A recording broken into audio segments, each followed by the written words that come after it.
enough. Many days my path is rough. Many days I wonder what to do. But then I go to my Lord in prayer. He assures me that He's right there, and whatsoever may come, He'll see me through. In the arms of sweet deliverance, I'm gonna lay my head.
same God the morning.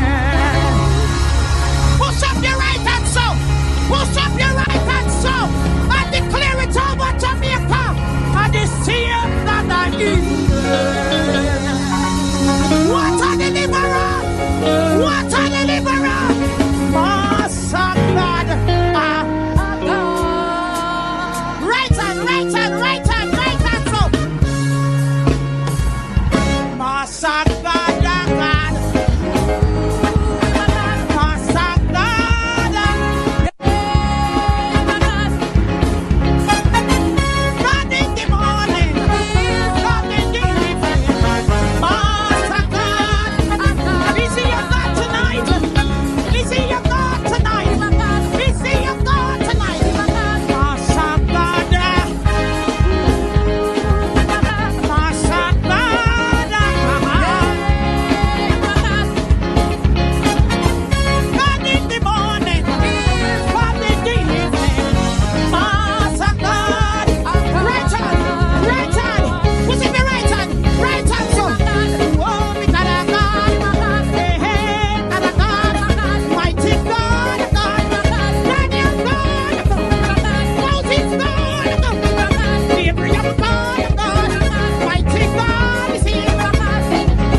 can. Big time chill. Pink on ice, that little thrill. Crack it open, sipping clean. Cooler vibe, call it Junetini. Junetini, strawberry tequila, cocktail cooler. Sip so sweet, summer running through ya. Tiny can, big splash, yeah, hit sooner. Junetini, strawberry tequila, cocktail cooler. Sun on skin, shade on deck. One coat twist, kiss on your neck. Low key kick, bright red dream. Little bit wild, real life steam. Whoa, Junetini, strawberry tequila, cocktail cooler. Sip so sweet, summer running through ya. Tiny can, big splash, yeah, hit sooner. Junetini, strawberry tequila, cocktail cooler. Hey, hey, hey, oh, oh, hey, tequila, cocktail cooler. Hey, hey, hey, oh, oh. This is the Dre Bryan Show, the place you need to go. News and views, we keep it real, talking about the things you feel. Weekdays at 9:30. Come join the conversation. Dre Bryan Show, bringing truth across the nation. The Dre Bryan Show, weekdays at 9:30 a.m. Ooh.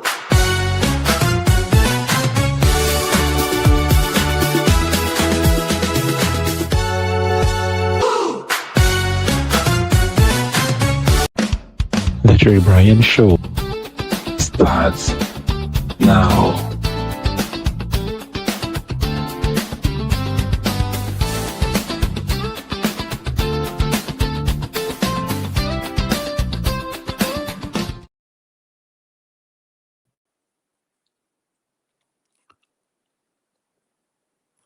Morning, morning, morning, everybody. Good morning to each and every one. Top of the morning to y'all. How do you do? My dear students, everybody, how do you do? Good morning, good morning, good morning, one and all.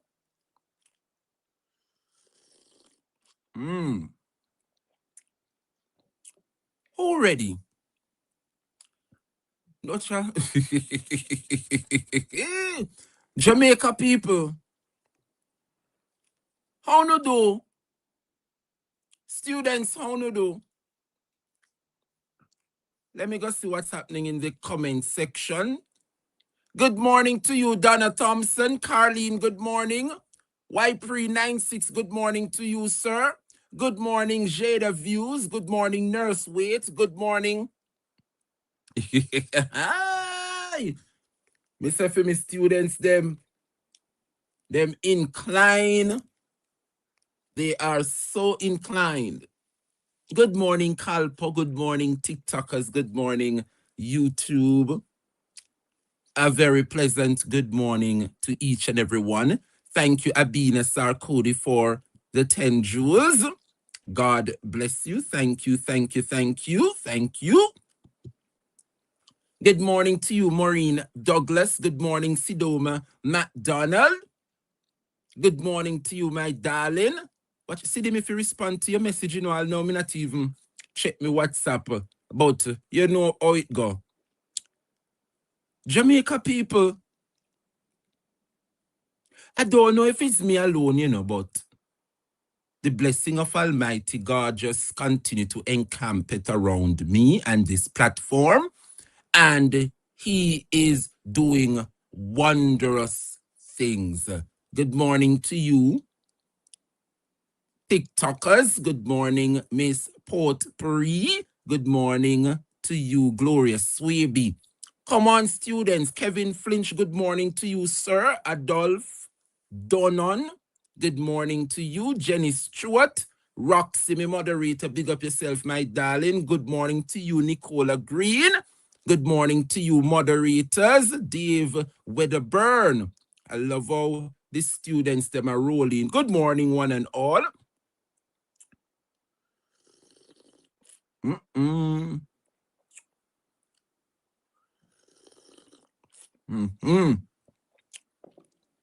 Good morning to you. Petra K, good morning to you. Odine Denizer, good morning. Carol Banton. Boy, the moderators, them make the chat look nicey, man. Color up the chat. It is looking lovely. Jamaica, it is an awesome day.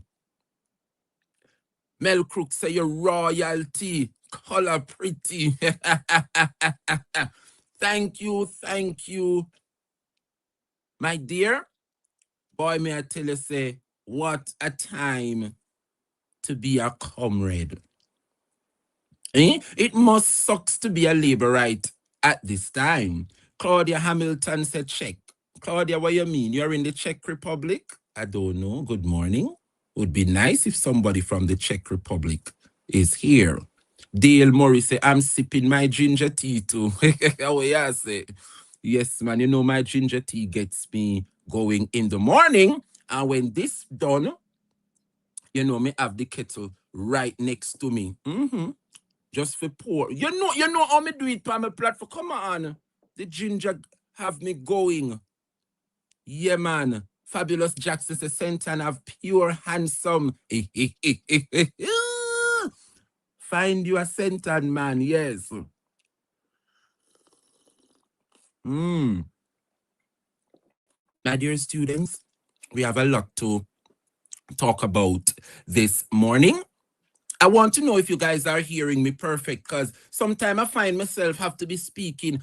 It's a habit to be up close and personal to the microphone. And I was told yesterday that when I'm talking and you know me can carry on, it's muffled in the microphone. So I want to know if I can answer back sometime and you can hear me good. You know the hand gesticulation and the me have to go on with myself and yeah. It you know hear me perfect? Simple Pebbles said the audio is okay. Good to soon, boy, the YouTube. I got 600 people on YouTube. I'm in a start class yet, you know. Good morning to my TikTok family. Dulcie, big up yourself. So y'all are saying that it is good the way it is. So I don't need to be coming up close to the mic. Okay. It is very clear, Stacy and Spencer. And when Stacy and Spencer say, boy, your thing shut, you know, say, we good like that. Jamaica people, well, and the people are what this. Me see the chat just light up a while ago. Is who this? Students, you know, come look here. Come on, students!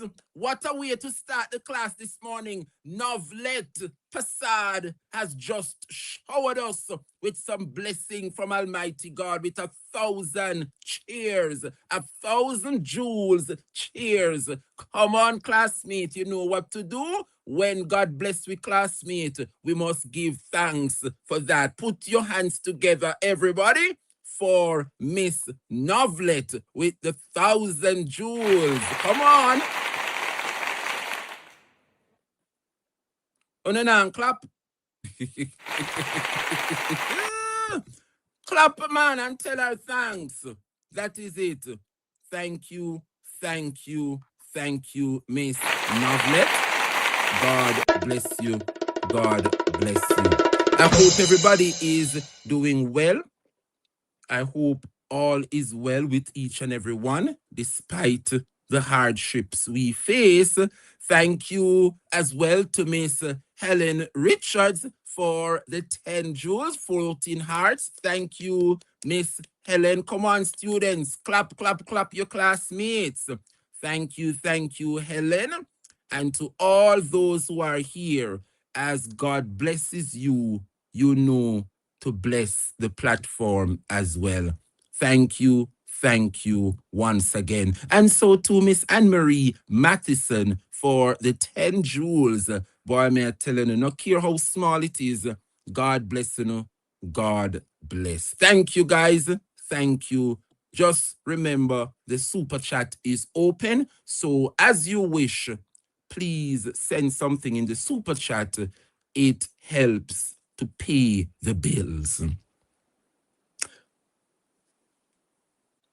Uno ready? Class, uno ready? TikTok, uno ready? YouTube on ready? Me not think on ready, you know. So make me go and do the shout out. 600 and odd people over here. Yeah. But let me do a roll call quickly. You know, we got to do the roll call in the morning time. So let me know where you're watching from all over the world. Comment your whereabouts, where you all locked in from. Let's go. Man, Let's Crazy go. J, they represent for J. Brian. Let's go, everybody. Hey, J. Brian, you locked down the whole of TikTok. Why You know. am I Yeah, not man, hearing you any have the audio whole from my place music? locked. Can anybody confirm if you're hearing the music playing in the background, please? Because I am, for some reason, I'm not hearing it. Anybody, somebody, can you confirm you guys hearing an audio playing in the background? Let me try now. Hey, Brian, you locked down TikTok. Is it playing? And you Yes bring or all no? of the news. You bring the good Yes, news. I am hearing it. You're hearing an audio? Who have all of the facts? John and Nat say, And talk "We up want the hear all it, of so me not Jamaica. hear it." I make sure go live for the people. For them hear the good things. I'm not Hey, hearing J. it. Brian, are you some people? hear it at all, Them so no let me life. just- When them see you, them and cut them. Pause. I'm hearing through the microphone, but I'm not hearing the audio. So just let me know where you're locked in from. I'll just do it manually and let me find out what's happening there a little later on. Good morning to you, Michelle Clark in Harborview. Good morning, Marvia Morris in Montego Bay. Good morning to you, Paula. Big up yourself out of Harborview, locked in. Good morning to you, Lauren Clark in St. Catherine. Sonia Newman-Smith in Southfield, St. Elizabeth. Nicola Green is in Malvern. Good morning to you, my darling. Doreen Bennett watched in from East Portland. Big up yourself, man. Althea Thompson in New York. Lisa, big up yourself. Marjorie Reed, you're locked in. Sergio in Rochester, New York. Big up yourself. June Main, Portmore. Benica, big up yourself from Fort Lauderdale. Jenny Stewart is in Eastern Westmoreland. Jenny Allen is in St. Thomas Eastern. Good morning, Novlet Osborne in UK. Big up yourself. Yuli Yvonne is in Portland, West Portland in the house. Big up yourself. Good morning to you, Gwendolyn Hall. Locked in from Connecticut. Good morning to you, Yvonne Stern in beautiful Frankfield, Clarendon. I have some families up there in Frankfield, you know. Big up my family up in a Lampard Hill. Good morning to you, Judith Love from Rockledge, Florida. Blessings to you, Susan Kennedy in East Portland. Good morning to you, Vendetta, locked in from Boston. Leisha is locked in from London, UK. Roxy is in Howard Beach, New York. Healthy Wealth is locked in South Trelawney, Ulster Spring to be exact. Good morning to you, Miss Delcy Mothersill. And she's in my neck of the woods, Brownstown, St. Anne. Good morning to you, Delcy. Good morning, one and all. Pamela in Georgia. Carol Banton in Northeast St. Elizabeth. Good morning, Auntie Dawn Maris. Good morning to you. Derval in Kingston. Big up yourself, my brother. Manners and respect every time. Students. Shape good from birth, say Dre. Me lock in on the bus in Great Britain, UK. You see how my students are dedicated to the show? God bless you, God bless you. I really appreciate the love. Good morning to you, Una Stewart in North Trelawney. Good morning to you, Alma Martin in St. Mary. Blessings to you, Norma Lynn, locked in from the Spice Island, Grenada. Good morning to all those locked in from St. George's. Big up yourself, the capital of Grenada. Good morning to you, Joycelyn Palmer in Hatfield, St. Catherine. Courtney Bennett in Kingston. Big up yourself, sir. Good morning to you, one and all. Rose Logan, locked in from the Sunshine State, Florida. Pat W is from USA. Big up yourself. Blessings, one and all. Jamaica, I think it's now the opportune time to start. Everybody feel loved, everybody feel welcome. Odine Henry, big up yourself in Luidersville. Thank you, Julie. Bless up yourself for the super chat. Every make a muckle. God bless you, Julie. Thank you. One thing, you know, Una go make sure say the teacher can buy a drink when class start done, you know. I appreciate that. Big up yourself, Miss Julian Richardson. God bless you, my darling. Appreciate much. Good morning to you. Locked in from Spain. Robert, locked in from Spain, you know. Big up yourself, Robert, the Ting Global. Claudette Tingle is locked in from Listowel, Ontario, Canada. Big up yourself to all the Canadians in the house. Devine Gale is watching from Maryland. Good morning, Devine. Good morning, Jackie Brown, also in Canada. Good morning to you. God is good, is locked in. Just got home from work. Wow, you probably feel tired. Just catch the phone pan the bed or just relax. And you know, put on some ginger tea. It might give you an extra hour or two to keep up with us this morning. Big up Sean Wisdom, locked in from Florida. Jean is locked in from Canada. Donna Thompson said, Dre, when me I go. Dre, when me you go feel lunch. Hey! Dre, lunch is on you, Donna. Uno ear. Donna says she carry me out for lunch. Donna, why you do it? Because now the people are going to ask, Dre, Donna carry you out for lunch? We are going to make it a date. All right, Auntie Donna, big up yourself. Blessings, my students. Marvia is locked in from Washington, D.C. Big up yourself, Roxy.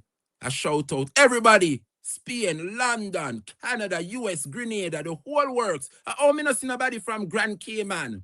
I have some watchers all the way in Grand Cayman. You know, I love when me Caymanians them locked in. Is who this? Anytime I see the chat light up, me know say something I go. Is who this? Jackie Brown? Come on, students. Put your hands together and show some love for Jackie Brown with the 10 Canadian in the super. Hey, me telling you, say the currency them just. Boy, may I tell you, this platform is something else. And I'm just asking God to allow me to remain humble. Big up yourself, Rich, locked in from one of those British islands. I hope it is one of those British territory. Big up yourself. I don't know if it is BVI, if it's Tortola, if it's Montserrat. Quite a few of them out there, you know, I'm not so sure, but that flag is definitely one of the BVI British territories. But nonetheless, thank you, Jackie Brown, for the $10. May God continue to bless you and bless your household. Students, you are ready? If you're not ready, let us head right into Hot Corner this morning. Let us see what's in the Hot Corner. Hot topics. That's up next. Let's go. The Hot Corner is where you'll find the news, reviews, political commentaries. Buckle up, Jamaica. It's time for Hot Topics.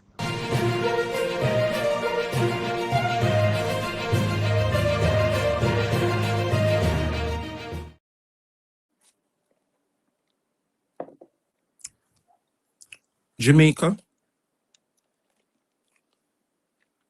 I'm not sure if you all are aware, but it was brought to my attention, and you know, when something is brought to my attention, it means it needs to be addressed. All right, watch this now. When I look and I see that, you know, before I go into that story, let me just highlight quickly. Let me highlight something that is important. Let me remind you, Jamaica, that tomorrow, tomorrow, the People's National Party will be having a town hall meeting. Yes, the People's National Party will be having a town hall meeting, and it will be held in Hanover. So Hanover people, make sure you come out tomorrow, 5 p.m. Yeah, Wednesday the 19th of August. That is tomorrow. All road leads, yeah, to Hanover at the Hope Wells Sport and Community Center. There will be discussions concerning hurricane recovery, state of affairs, and of course, our powerful, dynamic duo female MPs that swept the entire parish of Hanover, Miss Heather Miller Bennett and Miss Andrea Perkis, the members of parliament representing the People's National Party. And of course, Dr. Angela Brown Burke and Mrs. Natalie Nita Garvey. So all these dynamic women will be out and about tomorrow. Thank you, Paula Sadler, at the town hall meeting. And of course, our star, our leader, Mark Jefferson Golding, will be there in attendance. It will be hosted by Miss Shauna Miller. So come on out, Jamaica. Hanover people, you know the things them want to undergo.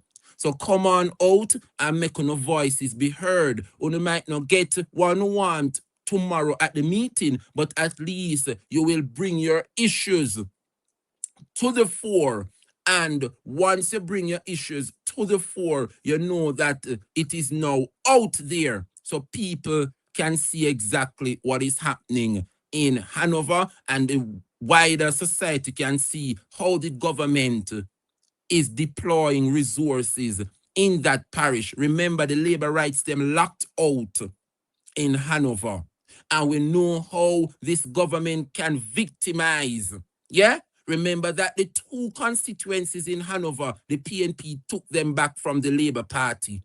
And the 7 divisions that make up Hanover, 3 in Eastern Hanover and 4, yeah, in Western Hanover, the labor rights them lose every division there. So these two dynamic women, Miss Heather Miller and Andrea Perkis, they did the work and they bring it home for the People's National Party. Likewise, the councillors, all 3 councillors in Eastern Hanover, bring it home for the PNP, and likewise all the 4 councillors in Western Hanover. So the labor rights locked out of Hanover completely. We have the municipal corporation and we have central government. But you know, we didn't form the government, and so because they realize that they are completely locked out of Hanover Parish, they want to sabotage Hanover. That is all that's happening. And so we don't want Hanover to do so well for the People's National Party, and their issues are not being addressed. So I encourage all Hanoverians to come on out to this town hall meeting tomorrow at 5 p.m. Yeah? Wednesday, August 19 at the Hopewell Sports and Community Center. Come on out, meet your MP, meet your councillors, and of course, meet your party leader, Mark Jefferson Golding. A lot to dissect, a lot to unpack tomorrow at this town hall. So Hanover people, and to my correspondents out there in Hanover, know yourself. Know yourself. I am awaiting a thorough outcome of this town hall meeting. So after it wraps, kindly share the information so we can tell Jamaica what went on down there. All right? Okay, perfect. Let us head on out now to some more pressing matters, students. I'm not sure if you are aware, but the Prime Minister's constituency continue to face some doubts. And it seems as though the Prime Minister of this country is operating as an illegal prime minister. The prime minister is illegitimate. And I'm going to share why.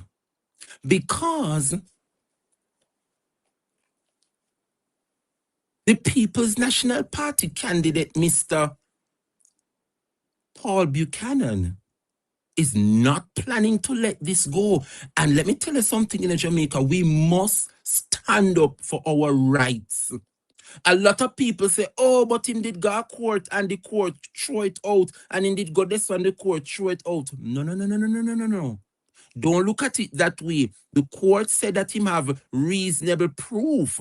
However, the timing when file didn't line up. And one heap of crap they tell him.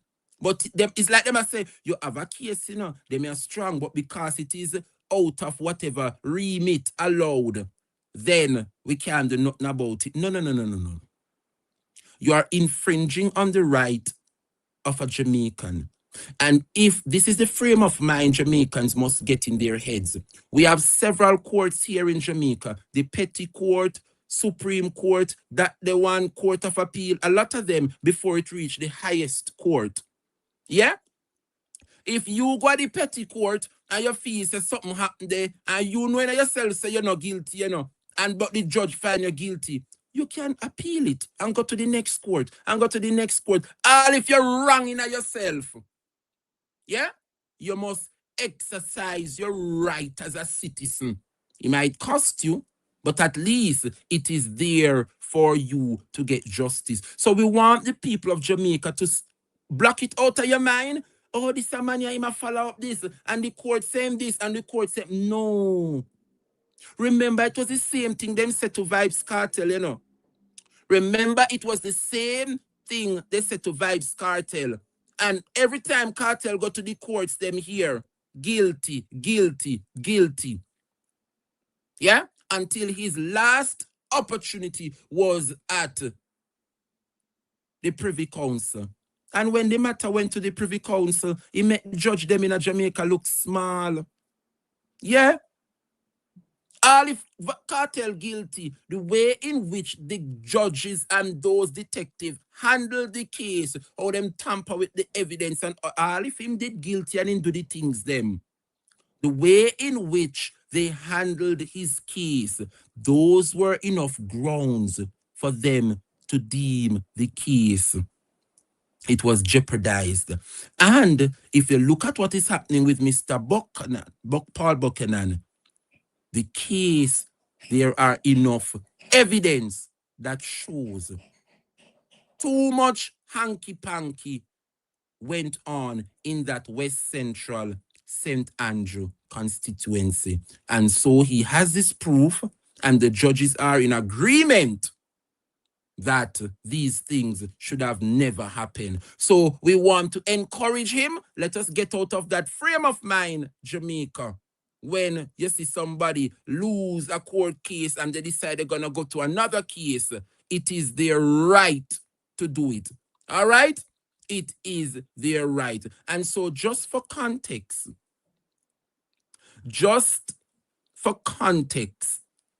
yeah? I want you to listen carefully to what the news had to say about this. Listen carefully. Lawyers representing the PNP's Paul Buchanan have filed a constitutional motion before the Supreme Court challenging the election victory of Prime Minister Dr. Andrew Holness in West Central St. Andrew. In the motion, Mr. Buchanan is asking the Supreme Court to void the September 3 election result and to instruct the Director of Elections to hold a fresh election for the seat. More from Prince Moore. The latest challenge by Mr. Buchanan comes just weeks after the appeal court rejected his application to overturn the election result. But in the constitutional motion filed on Friday, Mr. Buchanan and his legal team are asking the court to declare that the conduct of the election to fill the parliamentary seat was done in violation of his rights to a free and fair election as guaranteed under the Charter of Fundamental Rights and Freedom. In his claim, he argues that the Director of Elections, who is the first defendant, violated his constitutional rights when he certified Dr. Holness to be the winner of the seat. He accused the Director of Elections of certifying the result despite what he described as egregious breaches of the Representation of the People's Act. In light of the alleged breaches, Mr. Buchanan is asking the court to declare the election void and order fresh election to fill the West Central St. Andrew seat. In the appeal, Mr. Buchanan alleged that irregularities and voter fraud influenced the result in the constituency on election day. But in its ruling, the appeal court said the timeline for him to present his challenge before the election court had expired. Therefore, the appeal was dismissed. Mr. Buchanan's first challenge to the legitimacy of the election results was rejected in a ruling on September 30, 2025 by the Supreme Court. Then, the constituted authority determined that his claims of irregularities on election day were insufficient to justify overturning the result. Dr. Holness won the seat by 7,054 votes to Mr. Buchanan's 4,953. His victory and margin prompted public debate because Dr. Holness had been trailing by nearly 100 votes after 87 of the 105 ballot boxes were counted. According to the Director of Elections, the remaining 18 boxes which shifted the outcome came from polling stations at Seaward Gardens Primary and Infant School. Mr. Wildman has promised that Mr. Buchanan's challenge will go as far as the UK-based Privy Council. Prince Moore, read the Jamaica News. You heard why we must support Mr. Buchanan. To those persons who are saying that it is too low, it is not too low. It is too low for TikTok. So if you want to hear Miss Doreen, you have to come over to YouTube, where you can get to hear and interact and see. Now you are hearing me because I'm no longer playing the clip. So you are hearing, but if you want to hear the clip and what the news is saying, you have to tune in via YouTube. All right? The system don't allow me to play the audio through the YouTube, the TikTok for now. So just bear with me. If you want to hear, you have to come over to the YouTube. All right? Yeah, man. But guys, if you listen to what the news is saying, and what Mr. Paul Buchanan continue to do, you must encourage this man. You must, because lest you forget, Jamaica. This is the same constituencies that Andrew Holness fought tirelessly for, You ever hear them say lightnings not really strike the same place twice? It has strike in a West Central St. Andrew. Because the same way how Andrew Holness get the seat pan controversy, as him gonna lose the seat via controversy. Yeah? What the news is saying is that lawyers representing Paul Buchanan have filed a constitutional motion before the Supreme Court challenging the election victory of the Prime Minister Andrew Holness in West Central St. Andrew. In the motion, Mr. Buchanan is asking the Supreme Court to void the September 3rd results and instruct the Director of Elections to hold a fresh election for the seat. Lightning really strike the same place twice after all. Yeah? This was the very same Andrew, the very same way Andrew Holness entered into that seat with controversy. Yeah? I remember vividly. Good morning, Junior comrade. Big up yourself every time. But anyway, people, we wish him all the best, and we're standing with Mr. Buchanan. He needs to fight it. And if the courts out here in Jamaica keep turning him down, he has the opportunity to fight all the way to the Privy Council. So give him the love, give him the support, and encourage him, because it is his right to do so. Moving on, Jamaica. I'm not sure if you all are aware, but the member for South St. James This woman is going to be a force to reckon with in this country, you know. Nikki B, as she's affectionately called. Nikisha Burchell is going to be a force for good in this country. That's why them a try fight her, so you know. This woman reminds us of Portia Simpson Miller. Yes, sweet and nice and charming. But when she ready to do her work, nothing will stand in her way when it comes on to doing her work. And so, Jamaica, Nikisha Burchell tells it all on the breakdown. Yeah? The woman make we know say all politicians are not the same. And uno labor right, nothing argue with her. It was just a joy to hear how she exposed what is happening under this Wholeness administration. And just in case you would have missed it, Jamaica, let us listen to our girl, Nikki B. Listen to this. So it's 3 o'clock in the morning. Police enter your community. More than 20 of the men are reportedly rounded up, thrown into the backs of police pickups and taken away. Who's left behind?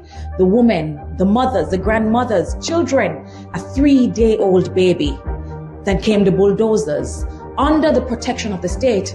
And before breakfast, the house you spent years building, your partner draw, the burial money, the little loan here, the sacrifice there, the ban your belly yasso, the cut your yayam pass deso, is now rubble. Sounds familiar? For Western Jamaica, this might be jarring given the trauma we are still experiencing from Hurricane Melissa, except Melissa was a natural disaster. This one was man-made and organized with the backing of the state. Bailiff, bulldozers, demolition crew, police, the state. Everyone knew enough to prepare for the demolition. Somehow nobody knew enough to prepare for the people. And if you still believe PNP and JLP are the same thing, Cooper's pen is a good little case study for us to examine that. Same problem, two governments, very different instincts. Welcome to the breakdown. Let's follow the timeline. The new Falmouth Resorts gets a court order to recover possession from 99 occupants.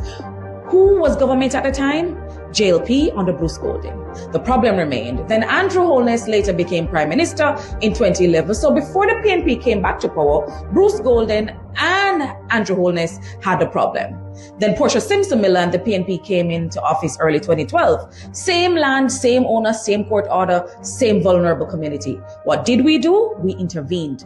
We were in power for about 4 years, and in that time, the Ministry of Housing got involved, the HAJ got involved, government tried to pause enforcement. Government actually lodged what is called a caveat. Now that's a big legal term for a simple meaning. Government put a legal warning against the title, essentially saying, hold on there. This is an issue that we are actively pursuing to resolve, so you can't touch the people until we get this resolved through the courts.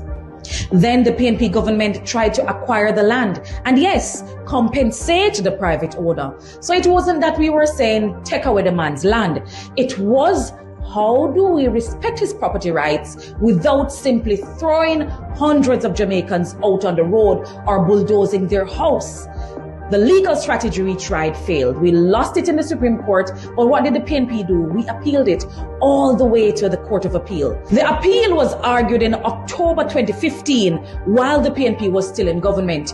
We made our arguments. We lost power in February 2016 and the final judgment came on April 29, 2016, less than 2 months after we left office. We lost the appeal, but we did not abandon the people. The court record itself shows that the intervention was aimed at preventing their dispossession and the serious social and economic upheaval government feared would follow. So said, so done. Now you see what is happening. Let's pick up back the timeline. April 2016, judgment comes down, PNP is out of office, Andrew Holness is back as Prime Minister. 10 years later, 2026, Andrew Holness is still Prime Minister, and housing is one of the portfolio areas overseen from the office of the Prime Minister. So what happened for 10 years? The court blocked one route that we tried. It did not ban negotiation. It didn't prevent the government from finding alternative land. It didn't ban purchase arrangements. It didn't ban service to lots. It didn't ban humane relocation. The court settled the legal issue. Government still had a people problem. 10 years later, 3 o'clock in the morning, police, bulldozers, 20 houses gone in the blink of an eye. Tell me again, how are we the same thing? No, I hear them saying government never ordered the demolition. Why blame Andrew for everything? What you expect the Prime Minister to do? Maybe the Prime Minister did not personally order a bulldozer. That is not the point. There are consequences to winning an election. When you win, you get the power of the state, you appoint ministers, you determine policy, you oversee agencies, and you prioritize what is important for you. With power comes responsibility to govern and a responsibility for the welfare of the people. As opposition, we can advocate, we can propose, we can recommend, we can expose, but government governs. You cannot take the power, take the authority, and take the credit for everything that goes right. And then when something goes badly wrong, you ask what you expect Andrew to do. At the same time, the buck stops with the government, and yes, with the Prime Minister. And please, don't tell me the state wasn't involved at Cooper's Pen, because residents say police rounded up more than 20 men before the demolition occurred. Women, mothers, grandmothers, and children were left behind to face what came next without the protection of the men. The police are the state. So why were those men taken? Were they charged? When were they released? Who requested the police? Who authorized the deployment? Apparently, the state had enough warning to organize police before dawn, but not enough warning to organize housing, HAJ, social workers, or somewhere for the people to sleep. Then afterwards, tents, relief supplies, sympathy. Good. Help the people, but don't confuse response with representation. Tova Hamilton has represented these people since 2020, 6 years now. Maybe she didn't know Tuesday was bulldozer day, fine. But did she know Cooper's Pen had a land problem? Yes. What did she do in the 6 years? If no, then that is not something that I think she should be proud of. And let me say something gently to those asking, but why did these people squat on somebody else's land in the first place? Private property is private property. Nobody is saying that because you need somewhere to live, you automatically acquire a right to somebody else's land. But can we have a little humanity in the conversation? Everybody does not arrive at the starting line with a title, a mortgage, approved, and money to buy a house. Some Jamaicans inherit property. Some can buy it, some can borrow to buy it, and some spend their entire lives simply trying to secure somewhere to live. Jamaica must have room for all of us. The answer to squatting cannot simply be, you shouldn't have been there, so bulldoze the house and good luck. Government has to ask, can we regularize? Can they purchase? Can we find alternative land? Can we create service to lots? They genuinely have to move. How do we relocate them without destroying families in the process? That is not rewarding illegality. That is governing a society in which everybody does not have the same resources, choices, or protection. The existence of squatters is not evidence that government has no responsibility. In many cases, it is evidence that government has work to do. And this is where policy matters. People love to say, I don't vote party, I vote issues, I vote policy. Wonderful. Then let us talk policy. Cooper's Pen is not the only land in question. Look at what the government is doing where Clifton, New Idarsvale, Albion, Mount Oliver, Parity, Cooper's Pen concerned. Different facts, different legal circumstances. But again, Jamaicans are asking, where is government before the bulldozer? This is about access. Who gets access to Jamaica? Who gets security? Who gets protected by the state? Jamaica must have room for the person who can afford the beachfront villa and the person who needs the state's help to secure a little piece of land to build a 2-bedroom house. Or was it 1 bedroom? Remember that story there? Sound familiar? Mm-hmm. In 2016, they told Jamaica, choose prosperity. In 2025, they came back and said, choose Jamaica. And Jamaica did choose. The JLP won the 2025 election. So now I have 2 questions. Prosperity for who?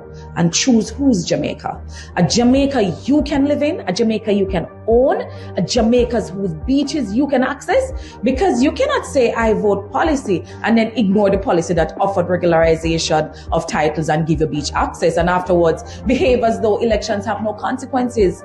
There are consequences to winning an election and there are consequences of losing one too. The JLP had the problem before under Bruce Golding and under Andrew Holness. The PNP inherited it in 2012. We intervened, we tried to protect the residents and tried to compensate the owner. Lost it in the Supreme Court and took it all the way to the Court of Appeal. The final judgment came less than 2 months after we left office. The JLP inherited the problem again in 2016. They had 10 years.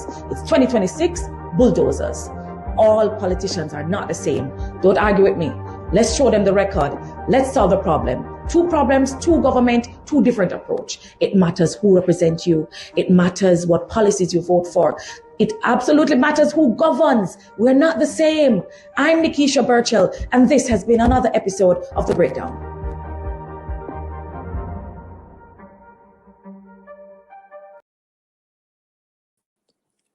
Jamaica. Now me want to ask you, Jamaica. Yeah? At this year, woman, then want we eat. Showski, big up yourself.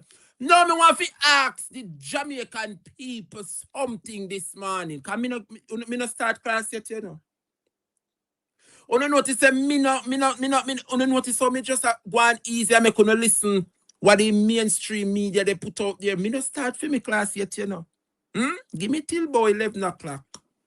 And I start blaze some fire. Big up the 1,000+ people over here I watch you. At this woman here, then why we fi eat? No, tell me. When you listen to Nikisha Burchell, I communicate with you and I.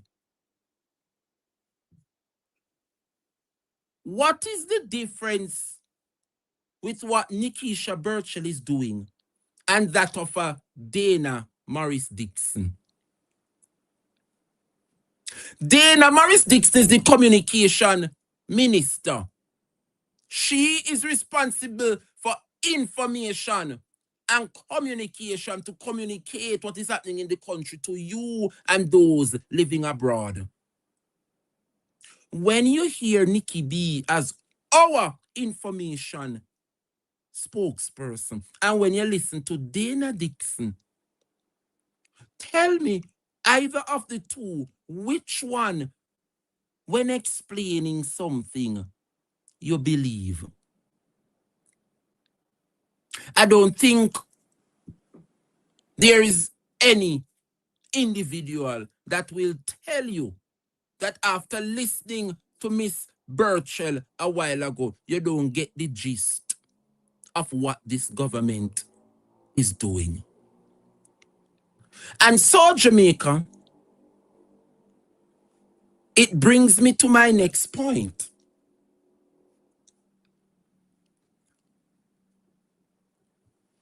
There is a situation in Cooper's Pen where we saw the mother with her young 3-day-old baby, and we see Donovan, a Minister of Labor and Social Security, went down there. But what help did they give? Not only to the 40+ family, but that mother. She seems like a young girl. Yeah? What social support was given to her? I'm going to play something, Jamaica. And I want to ask the labor rights them if them no shame this morning. I want you to listen carefully, Jamaica, and tell me, especially the labor rights them. Yeah? If uno no shame this morning. I'm going to find it and allow you to listen. Yeah? And tell me if No shame. But before I play it, listen to what Luton Cousins have to say about this matter. Listen carefully. Opposition spokesperson on Land and Works, Luthan Cousins, in the meantime, says he wants the immediate public disclosure of the court order relied upon in the pre-dawn demolition exercise in Cooper's Pen, Trelawney. Mr. Cousins is warning that if the order had expired without a lawful extension, the state faces serious exposure to damages claims. He pointed to a civil procedure rule which requires express permission from the court before a right of action can be issued if 6 or more years have elapsed since the underlying judgment. Mr. Cousins has also stressed that the Court of Appeal rulings relating to Cooper's Pen restrict the order to the 99 identifiable residents originally linked to the litigation. That order is not a blank check. Removing and demolishing homes belonging to anyone outside those 99 named parties without a fresh lawful court order is illegal, and that is plain and simple. If the bailiff and the police enforced an expired order, the state is liable and affected residents can and should claim damages because the act was unlawful. I am calling on the bailiff and the state authorities to produce this order now. And to every resident displaced outside of those 99 named parties, please seek independent legal counsel immediately. Sandy Williams, TVJ News.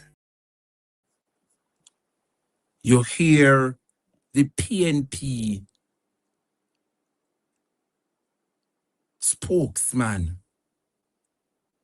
And based on what he's saying, there are legal basis for claims.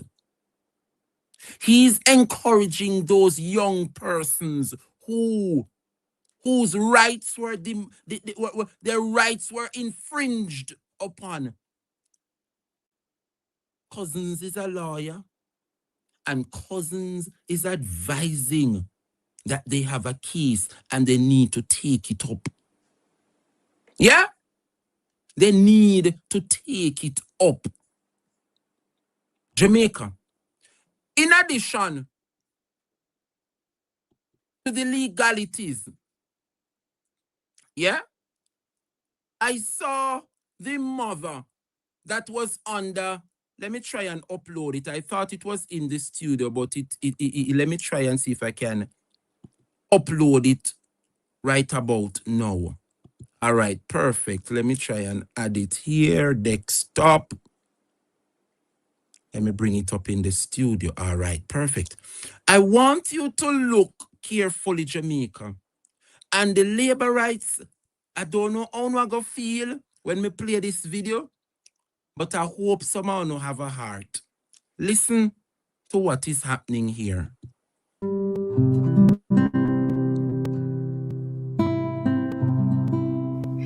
Hey everybody, I'm just here with Rebecca, and a few days ago I saw Rebecca on the news. She lives in Cooper's Pen. I saw a little clip of her with her 3-day-old baby just underneath the bus stop, and I just felt a really strong pull towards visiting her, and so we jumped in the car and we went down and we met her, and today she's come to the house for a visit, and we just wanted to talk to her and find out what it is that we can do to help her. She has a newborn baby and currently lost her home in the demolition, and we want to raise some money so that we can get some new baby supplies for Rebecca's little girl. And I'll just hand the microphone over to her and she can tell you a little bit about what it's been like for her the last few days. Last few days, it kind of a little bit rough for the last few days, and I'm staying in someone's place, so I'm asking for some assistance as far as baby clothes, a little crib for my baby, and a little thing, anything anyone can give, and I really appreciate of it. So anyone see this video, you can reach out to Katie, and Katie reach out to me and get stuff from me. So thank you. We're going to start a GoFundMe for Rebecca and for her daughter. What's your daughter's name? Anicia. Your daughter's name is Anicia, and she is how old now? 8 old now. And so we want to get some baby supplies. So what we're going to do is start a GoFundMe so that we can collect some funds, and then we can go and get some baby supplies for Rebecca and her daughter Anicia. The home, tell me about the home where you're currently staying. That home is also on the Cooper's Pen property, and so there is a time limit for how long you can stay there. Yes, 2 weeks I give to stay there. Okay, so she's in a temporary home right now, but we're hoping to help find her somewhere permanent to stay. And yeah, so we just appreciate any support we can get from you guys just to collect some baby items, diapers, clothing, a playpen, some things where she can start rebuilding some of her baby stuff that she lost. Thank you so much, guys. Beautiful baby, held so tight. You like babies, Dad? Wrapped in love through the night. Beautiful baby, rest your head safe and warm. Jamaica, me just cannot. I cannot.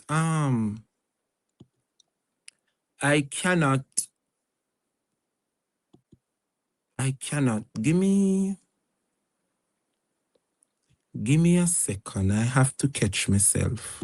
Though the battle may be hot, yet will I trust him. Though mountains on the right and mountains on the left, yet will I trust him. Though I'm in the dungeon, yet will I trust him. Though I'm in the valley, yet will I trust him. Though the road is rocky, yet will I trust him. I wish I had a church today who would lift up their hands and say, Lord, I'm under attack, but I trust you. Lord.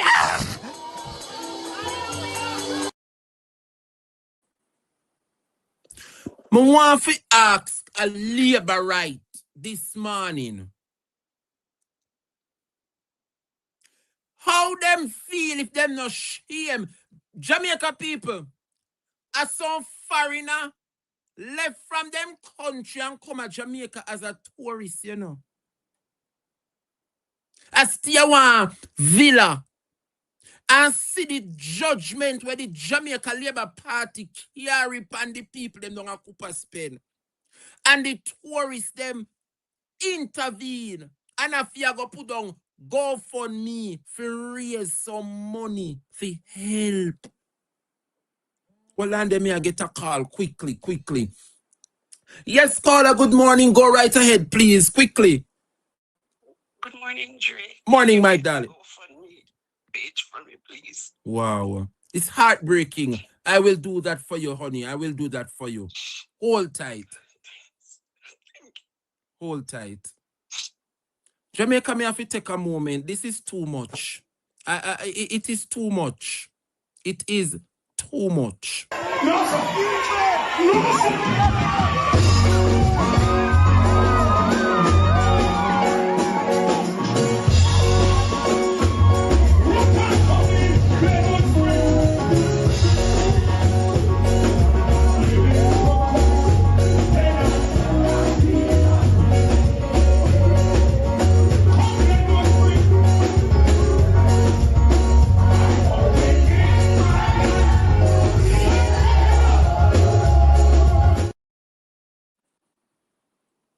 I want to know if the government saw the state that this girl is in. Can you imagine a new... No, just put yourself in her shoe. She and her little baby father, them a boyfriend, girlfriend. Yes, they start a young little family, 3-day-old. You hear the lady ask, how old is the baby? And she said, 8-day-old now. Can you imagine the stress that this poor new mother is facing? You hear what them say? Them have her upon the same Cooper's Pen land, you know, but she under a 2-week notice. So can you imagine the woman not comfortable? She just give birth. Jesus have mercy. I want to ask the government if they not have no Art and Donovan Ministry of Labor and Social Security, Social Service, go there, go see the girl in her dial trials and left the girl in her predicament. And a foreigner, if he come take up the matter. Huh? Tourists will come here. Yeah? Tourists will come here if you come enjoy the little vacation. Have to look and she said this not sit well with them. And you mean if you tell me, say the Jamaica Labour Party go down a Cooper's Pen and see the needs. And them come there for the camera moment. Then come there. For the publicity. If you say them a do something and them just take a picture and leave the little girl. Foreigner have to come here, come beg and put GoFundMe together. And we have a prime minister. We have a minister of labor and social security who visited and left the young lady in this predicament. I want to ask the labor rights them if them not have a heart. We heard them earlier, this is how the labor rights them think towards persons who would have who are in need. We hear the examples. Let me tell you something, Miss Mally. The 85-year-old woman should have put on money for rainy day. When she have her young front and her young body, when she did young, she should have put on some more money for when she old. And if she find herself in a position where she can't pass, she go on up a golden age or go on the infirm where this man make down a town. She should have one little life insurance. She should have put on a little life insurance when she is young and jelly when her breast in her chest. No come control don't want to burden for Andrew Michael old. You hear? So nobody no safe under the Labour Party, Them attack the elderly and them now attack the newborn. So nobody no safe under the Labour Party, You hear the sentiments shared to grandma. And you see how the action towards this 5-year-old newborn. And I've seen a video where Donovan Williams, the state minister in the Ministry of Labor and Social Security, go down there. They say him a carry relief. One libat pan, one pudding pan with some nipple buckle and some something in it. And they don't realize that the woman don't have anywhere to lay her head. You hear what the lady say? Somebody put them up for catch for 2 weeks. Can you imagine the stress that this woman is facing? Me not think you no watch it good enough. No watch it again. And tell me if it not shake up every fiber within nobody. Tell me. Hey everybody, I'm just here with Rebecca, and a few days ago I saw Rebecca on the news. She lives in Cooper's Pen. I saw a little clip of her with her 3-day-old baby just underneath the bus stop, and I just felt a really strong pull towards visiting her, and so we jumped in the car and we went down and we met her, and today she's come to the house for a visit, and we just wanted to talk to her and find out what it is that we can do to help her. She has a newborn baby and currently lost her home in the demolition, and we want to raise some money so that we can get some new baby supplies for Rebecca's little girl. And I'll just hand the microphone over to her and she can tell you a little bit about what it's been like for her the last few days. Last few days, it kind of a little bit rough for the last few days, and I'm staying in someone's place. So I'm asking for some assistance as far as baby clothes, a little crib for my baby, and a little thing, anything anyone can give, and I really appreciate it. So anyone see this video, you can reach out to Katie, and Katie reach out to me and get stuff from me. So thank you. We're going to start a GoFundMe for Rebecca and for her daughter. What's your daughter's name? Anicia. Her daughter's name is Anicia, and she is how old now? 8 old. And so we want to get some baby supplies. So what we're going to do is start a GoFundMe so that we can collect some funds, and then we can go and get some baby supplies for Rebecca and her daughter Anicia. The home, tell me about the home where you're currently staying. That home is also on the Cooper's Pen property, and so there is a time limit for how long you can stay there. Yes, 2 weeks I need to stay there. Okay, so she's in a temporary home right now, but we're hoping to help find her somewhere permanent to stay. And yeah, so we just appreciate any support we can get from you guys just to collect some baby items, diapers, clothing, a playpen, some things where she can start rebuilding some of her baby stuff that she lost. Thank you so much, guys. Beautiful baby, held so tight. You like babies, Dad? Wrapped in love through the night. Beautiful baby, rest your head safe and warm.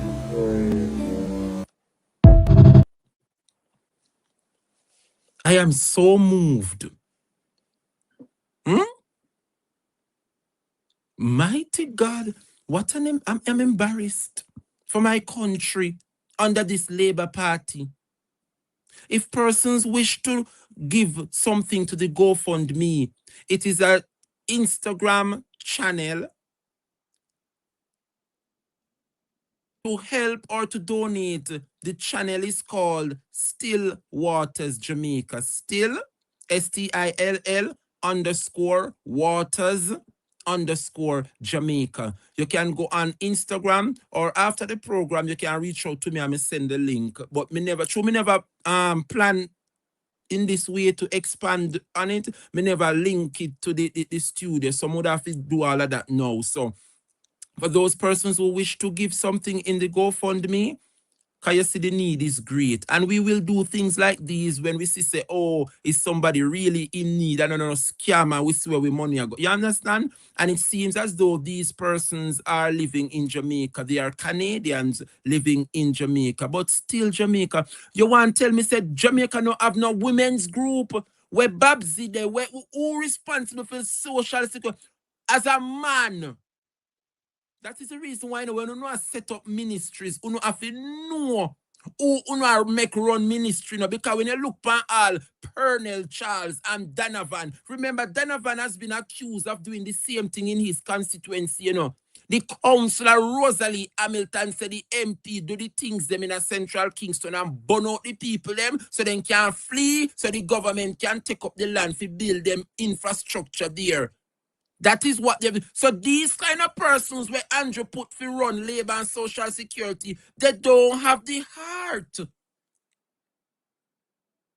Labour Party don't have no women's group where a mother like this have faced certain challenges where them could have reached out and get some assistance. The MP, the minister went down there and leave the woman in her predicament same way. See there? A foreigner have to come take up full responsibility and I put we out there to the world fi beg and say we have a government. Uno no shame? Huh? Me want to ask the Labour Party if them no shame this morning. Uno no shame, not true. The government should be ashamed of themselves. What is the purpose of the Ministry of Labour and Social Security? Huh? What Donovan better go down there for? Huh? What Donovan better go down there for? It is a shame, Jamaica. It is a shame. Speaking of a shame, I am going into a matter now, Jamaica, where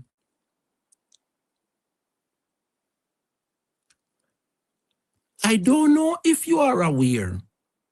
Yeah? But before I drop this hot news, can anybody tell me where the likes have reached? Because I have almost 1,300 persons over here. Can my moderator tell me what's the likes looking like in the on the YouTube quickly? Any of the moderators there can tell me what's the like?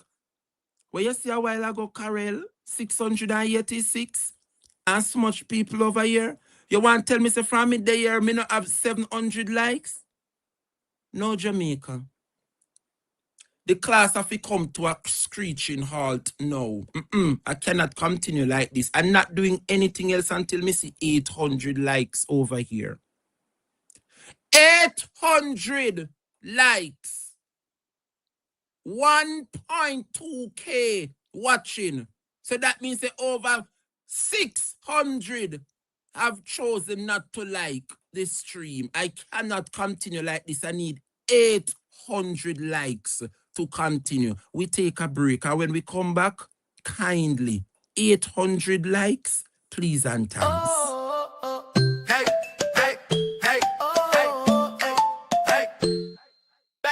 Tiny can, big time chill. Pink on ice, that little thrill. Crack it open, sipping clean. Cooler vibe, call it Junetini.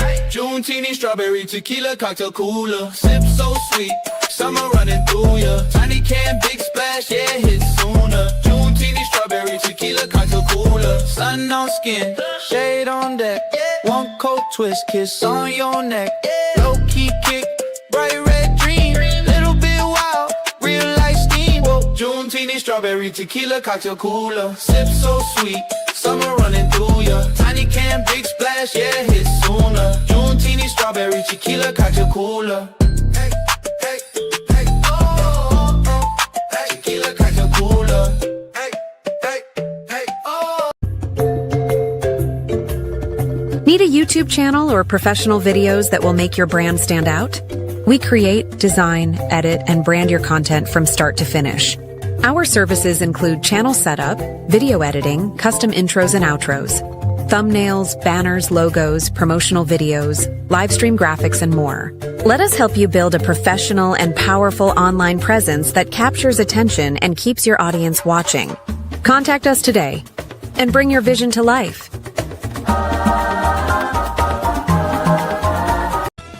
Do you have a business and seeking that extra promo? Have it featured right here. Business promo up next.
The Trey Bryan Show starts now.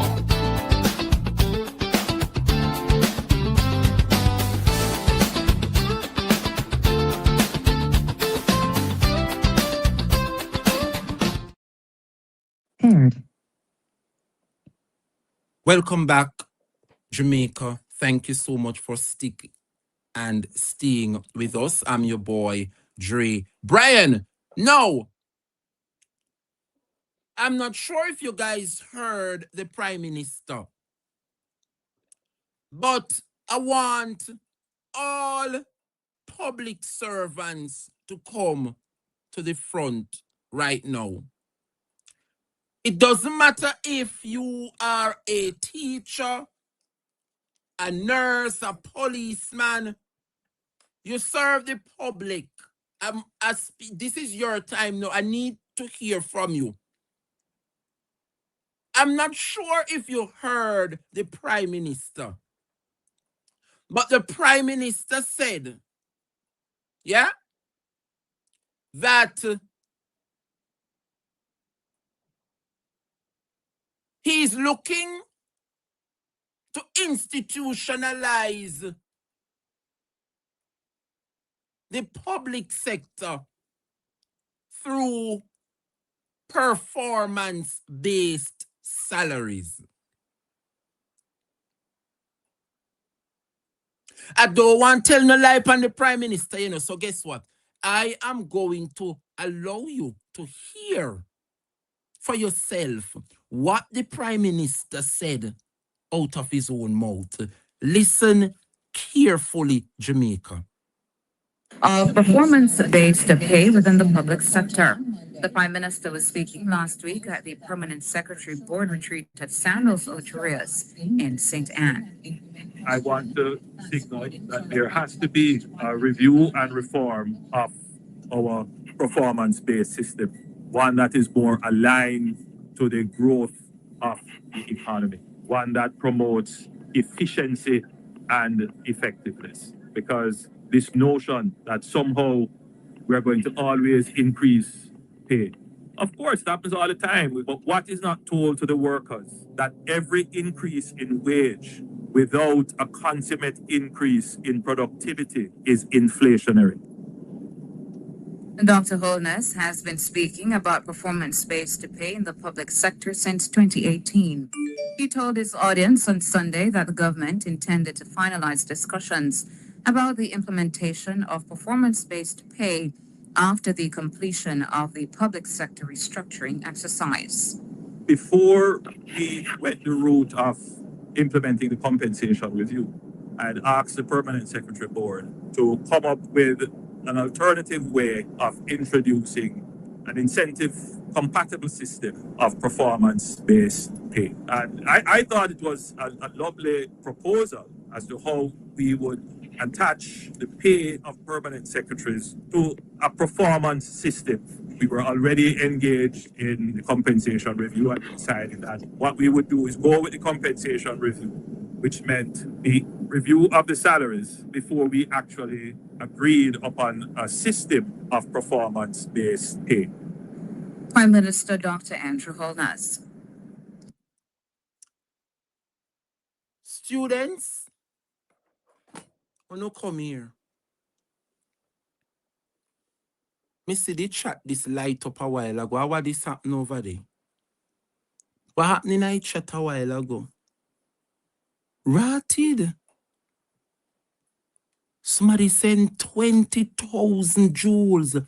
Thank you, Joanne Brown. Come, students. This is awesome. Jamaica people. John sent us 20,000 joules. Thank you, thank you, thank you, John. Mighty God. The blessings, just a shower down on the Dre Bryan channel. God bless you, John. God bless you. Mighty God. What an awesome, awesome, awesome donation. Thank you so much, Joan.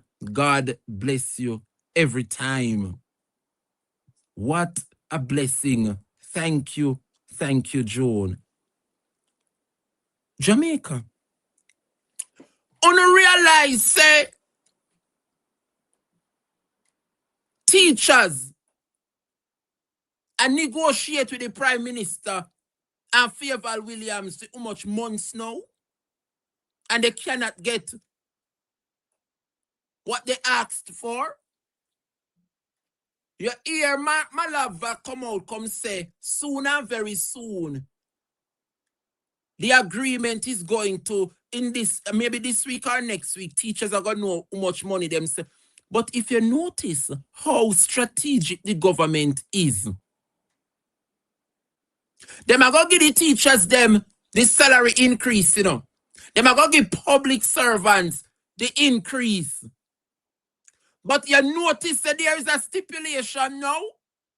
The Prime Minister is going to institutionalize performance-based. Yeah? There is going to be a performance-based pay within the public sector. No, me want to know, hear what the Prime Minister say, no. Huh? Wolande. Isis White. Wolande, baby, Wolande. Miss White say clock that Dre. That is 100 US Dre. 20,000 jewel. What you say a while ago? Miss White. No, me no believe you, Miss White. Somebody else have to confirm that over here. So Miss White, no go so go on. What you see a while ago, Miss? No, students, somebody else have to back up what Miss White saying at the chat. Remember, me knew about the YouTube, you know, me don't know not, me only know if you ball out the things then when me see the chat light up. What you see a while ago, Miss White? The 20,000 jewel thing where Miss Joan bless up the channel with is 100 US dollars. Me not believe you, go on here, lady. Oh no, go on here, come for this track and make me head swell right about now. Me no know, me no go. What you see a while ago, miss? See, then none of the students them now confirm. Eh? None of the students now confirm. Eh? No, tell me. Me have to pass the program little bit Jamaica. Well, and then, no man. Me have to pass the program. Donna Thompson. Miss Joan. That has been my first $100 on YouTube, you know. Dul say, yes, it is true, Dre. So 20,000 jewels. Huh? Donna say, clap that. Vian Miller say, you deserve it, Dre. Jamaica, I just received my first $100 on YouTube. Almighty to the Lamb. Hard work pays off. Huh? Hard work pays off. Students, mighty God of Daniel, you know, come look. Now me have to pause and celebrate a little bit. Huh? Me have to pause and celebrate a little bit. Mel Crook say whenever it is redeemed as a gift for a creator, 20,000 jewels on YouTube is worth exactly 100 US. Jamaica people, I put in the work, Auntie Tiny. And look how the people them just bless me. God a bless them. And through their blessings, they are in return blessing me. Me know me date one fix today the 18th. That not the substantial matter now. Me I tell the lady thanks and big up all those who bless up the super chat. This not easy what we are do over here, Jamaica. And when you are being rewarded, let your work speak for yourself. You don't need to come over here, come beg and let your work speak for itself. And look at God this morning. Thank you, Miss Joan. Thank you, Miss Joan. Come on, students. Let us say thanks to Miss Joan. God bless you. I have to take a moment and big up Miss Joan. Thank you. God bless you. Jamaica. Back to my line of argument. Yeah? Jamaica. This is sitting blink a while ago. Hold on. Money I get. Watch ya. What make the people them want me to jump out of the studio? Jamaica no queer. Greatest of all times trophy just drop on me head from Venice Phillips. Venice 1,000 jewels drop again. Oh, Jesus, you are worthy to be praised. The blessing of Almighty God. God bless you. God. Nobody come see me blessings now. I feel so you can see me a road and juke me down. Me no have the money in the account then. Nobody come feel like so you can see me on the road and juke me down. Say the boy I make money on YouTube. Me no have it. It in the bank. Thank God for Philip Palwell and Mama P. We no deal with cash around here. In the bank, it there so nobody see me. I feel like you can juke me down. Me no have it, my love. God bless you, Venice. God bless you, Auntie Joan. God bless you to all the gifters them. We big up the super chat. Blessings continually. Thank you. Thank you. Thank you. No. Well, Andy, me confused, people. Me confused over here. Listen to me program, me run you, me want to run. If me want to take a break and shut up the things them with my gifters them, I am allowed to do so. As if Fabulous Jackson said 20,000 joules is equivalent to US $249. Fabulous Jackson, it better you go on, because me no know what to believe, because you are tell me this, and me see one other comment say 20,000 joules is worth 100 US. Whether 100, look how much this shut down the program if me get 250 US. Go on here, Fabulous Jackson, because me no believe this morning. I don't believe it this morning. 20,000 jewels, one says $100. Miss Jewel said 20,000 jewel is equivalent to 249 US. I don't know if to believe this one. Circle back and come back, Miss Fabulous. All right, darling? And confirm for me. Because for me head a swell right now. Me head a swell.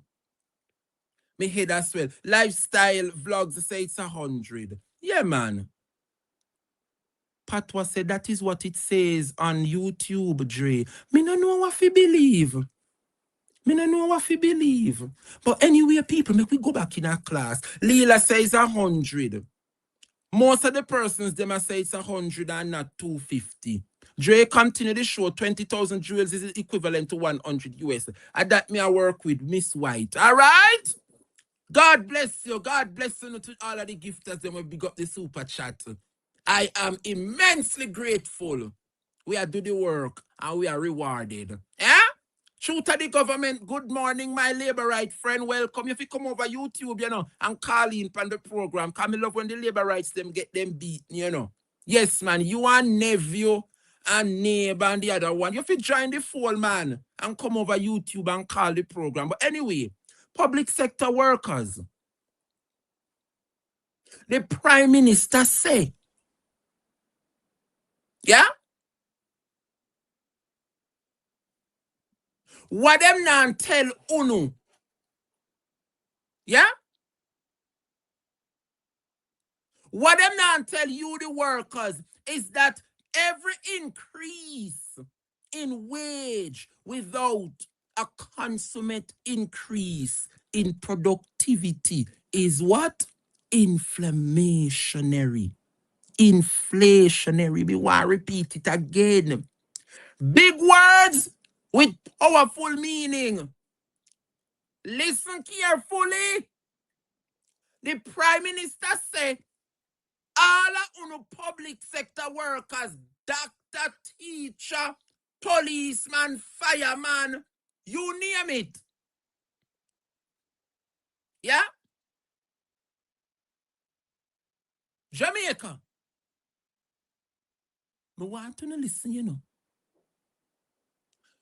The Prime Minister say, what them not tell you is that the workers, what them not tell UNU, the workers, is that every increase in wage without a consummate increase in productivity is inflationary.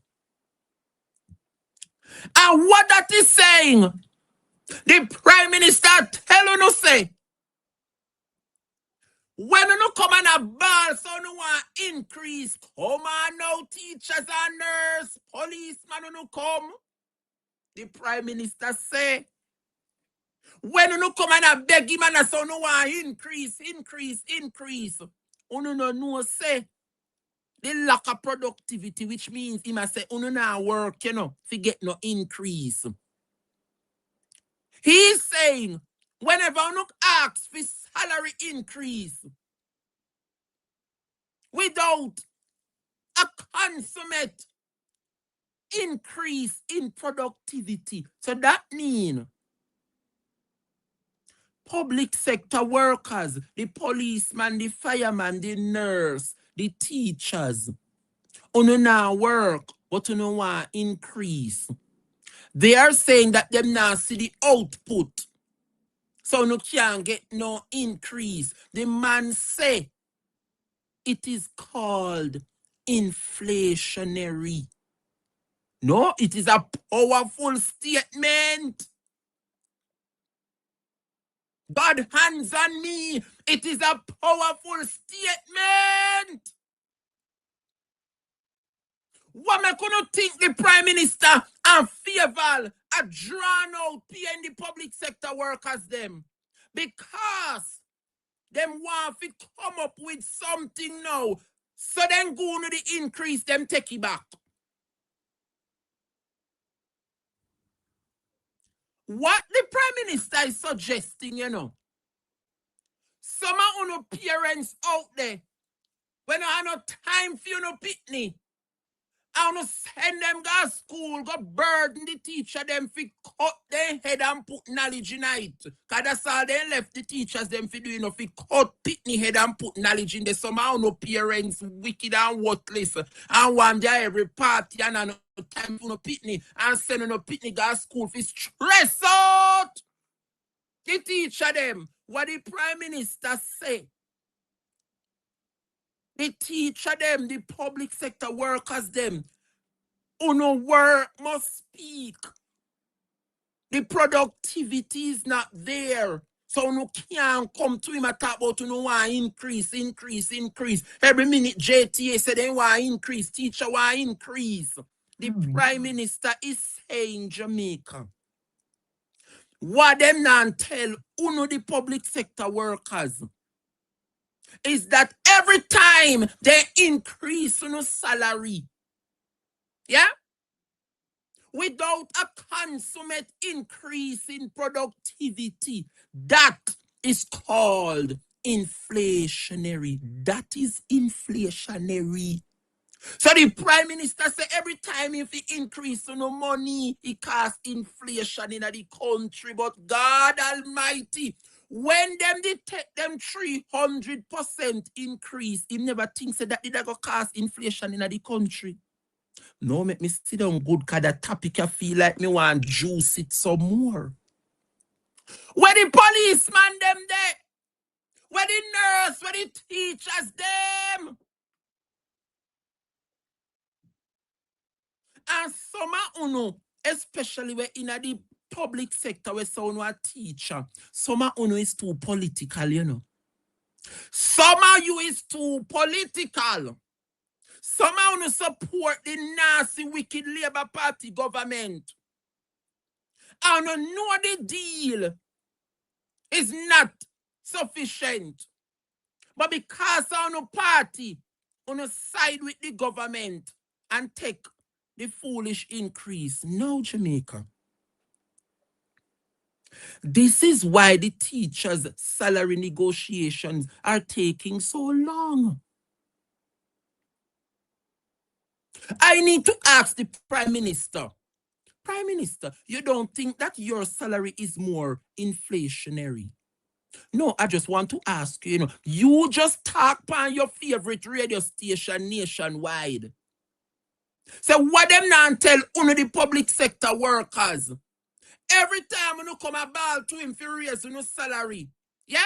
And productivity is not being increased. You know why increase a salary, you have to increase productivity. So that is what the Prime Minister is trying to tell you.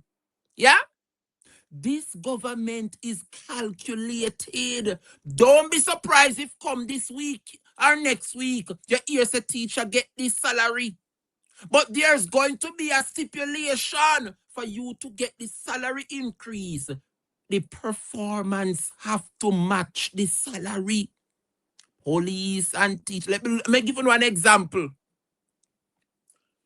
For those bank tellers, when you go in at the bank and the bank full of people and you have 10 bank teller up at the mirror up there, so, and you go up there, you will see one teller, you know, and the teller they do what I do.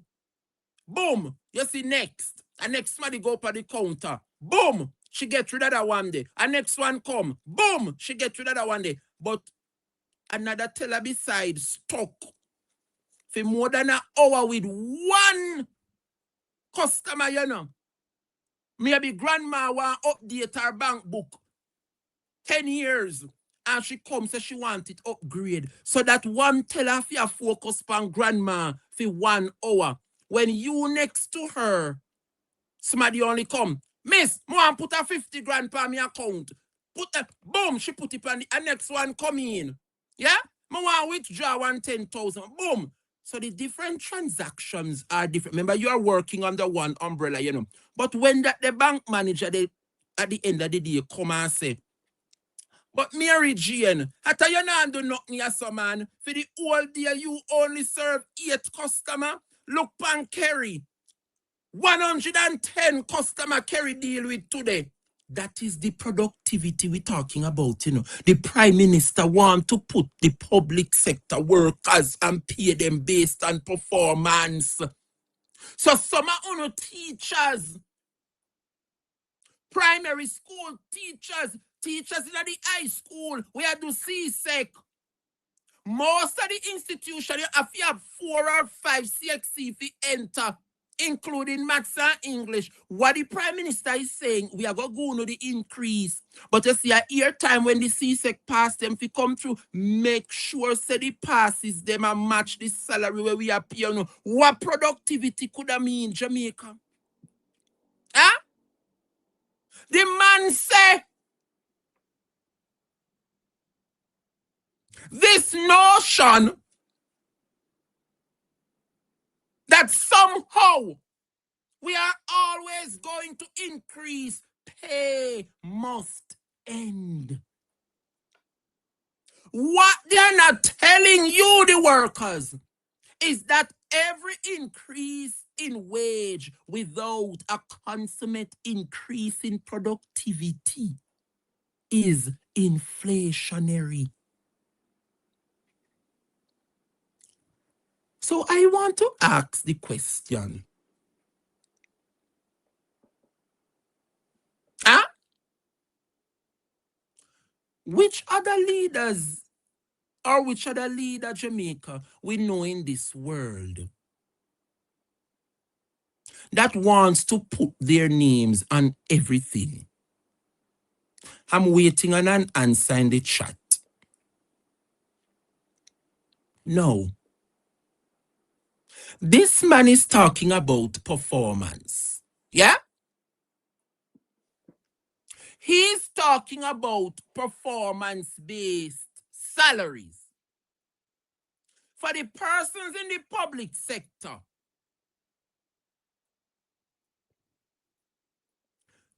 Those of you who are working in the public sector that is earning the basic minimum. Nurses, you know, come here. Policeman, you know, come here. When you talk about performance-based salary, Prime Minister,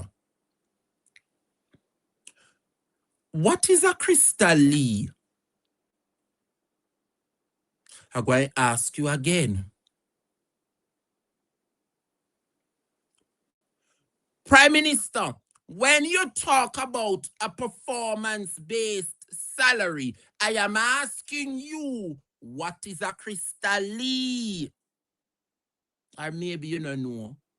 What is a Donovan Williams? What is a Delroy Williams? What is a Delroy Chuck? Huh? I'm asking the Prime Minister. You know, notice me not ready for bust down yet, you know, Jamaica. Wait till the last 30 minutes of this show. Jamaica. Let me ask you something. You don't think you need to have a performance-based salary in the government?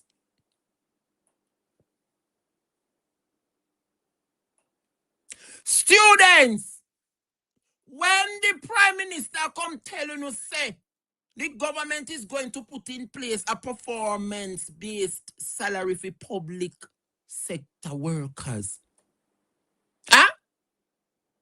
When you talk about performance-based salary, Prime Minister, I am asking you, you don't think, Prime Minister, that you need to put performance-based salary in your cabinet?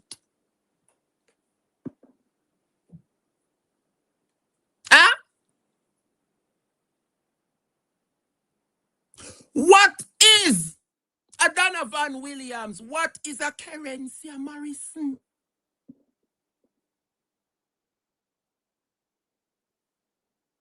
What is a Xavier Meehan?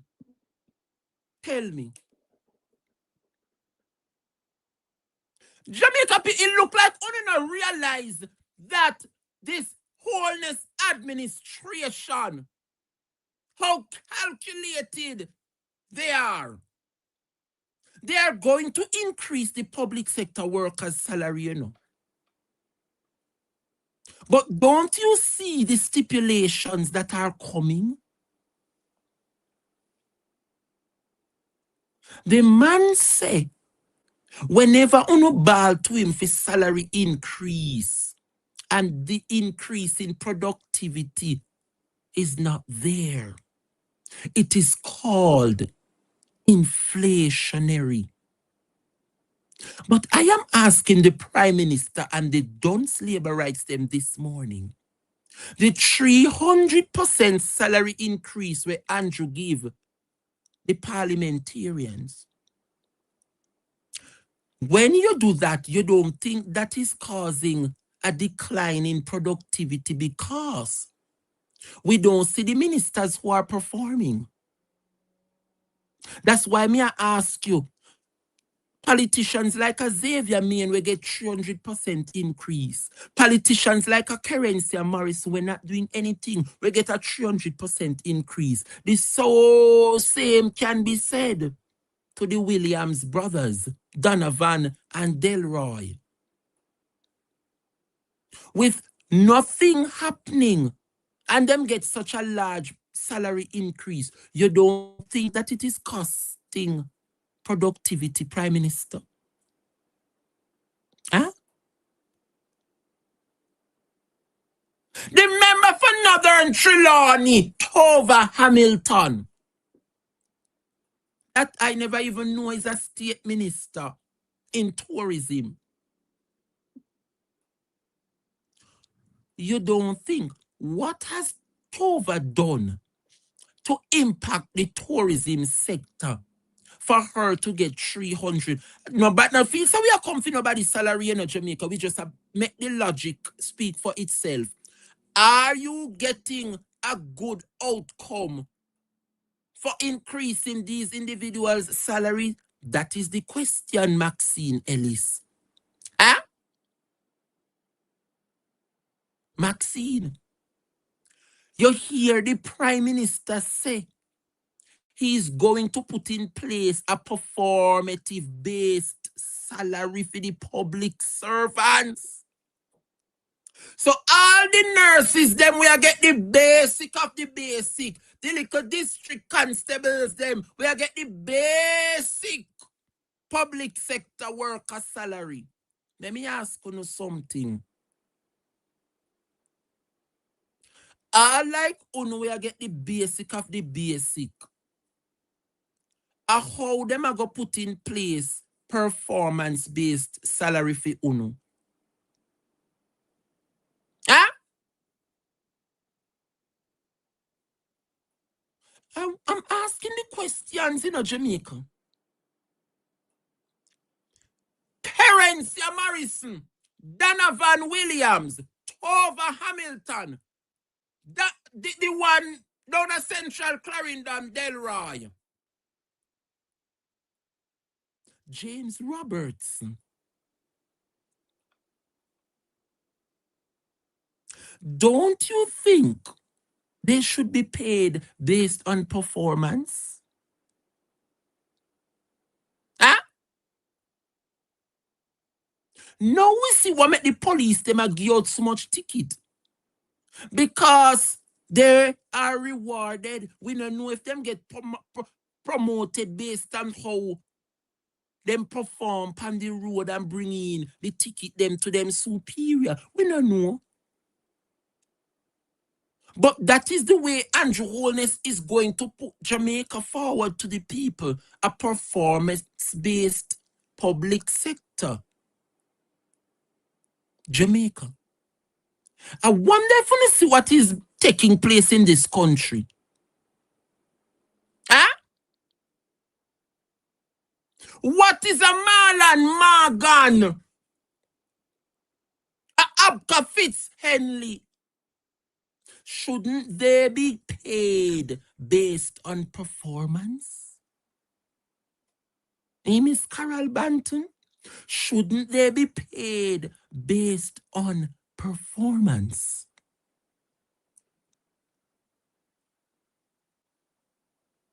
So when the Prime Minister they look and we teachers and I look on the police officer and I look on the nurse and the fireman and all who make up the public servant, you are look far and wide as a public servant, but you now look within dirty man.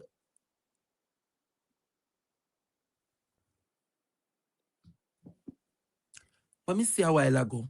The Prime Minister is looking far and wide, but he's not looking within. Aren't you a part of the public sector, sir?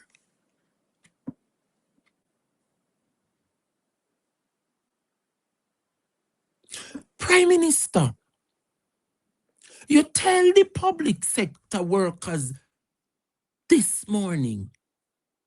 So them ask for salary increase and them ask for salary increase. Look how long the poor teachers them forget their little dividends. Look how long the nurses them forget them little chupans.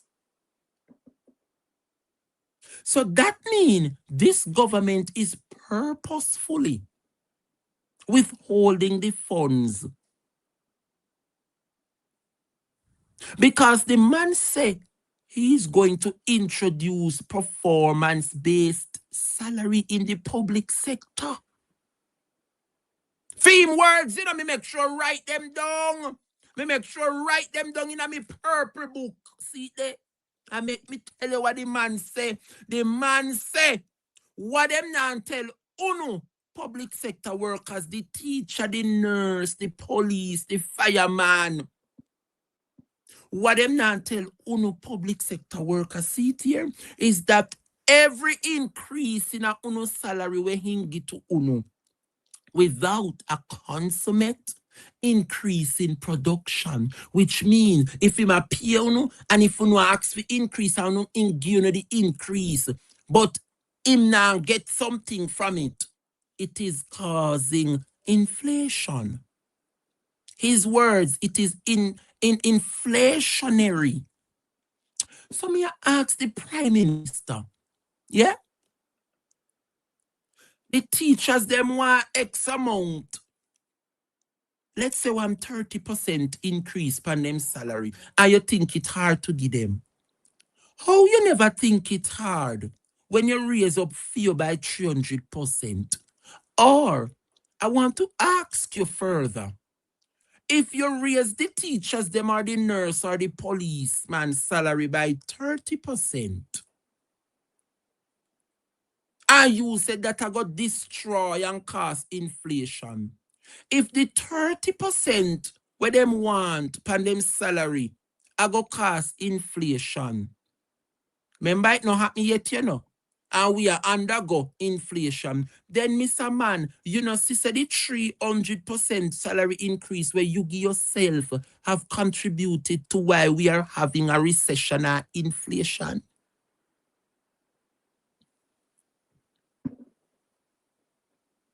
Jamaica people, remember the man say it a go cause inflation, you know. Every time the public sector asks for increase, they want increase. Huh? It a go cause what? Inflation. We are currently experiencing inflation in the country. Remember the public sector workers, them not get the increase yet. And the man a ball say it a go cause inflation. So what that tells you, Prime Minister? It tells you that you are the problem. And a part of the problem why we are having inflation is because you chose to give yourself a 300% increase on your salary, and the public sector workers up to now cannot get their proposed increase. What you proposed is 0% in year 1, 2% in year 2, a further 2% in year 3, and another 2% in year 4. So the poor teachers and public sector workers, firemen, everybody, police, have to work the entire third term before they can get 5%. And you shut your eye and raise fee by 300. You want the public servants to work 5 years before they can get 5% increase. But you shut for your eye and raise fee 300. Ask yourself the question, Jamaica. The 300% no push the country over the edge. Huh? A national disgrace. What a national disgrace. 20 minutes to the hour of 12 o'clock. And I have one more burning issue to raise, which is a breaking news. I put on my investigative journalistic hat and I come up with some findings, my dear people. Jamaica, breaking news.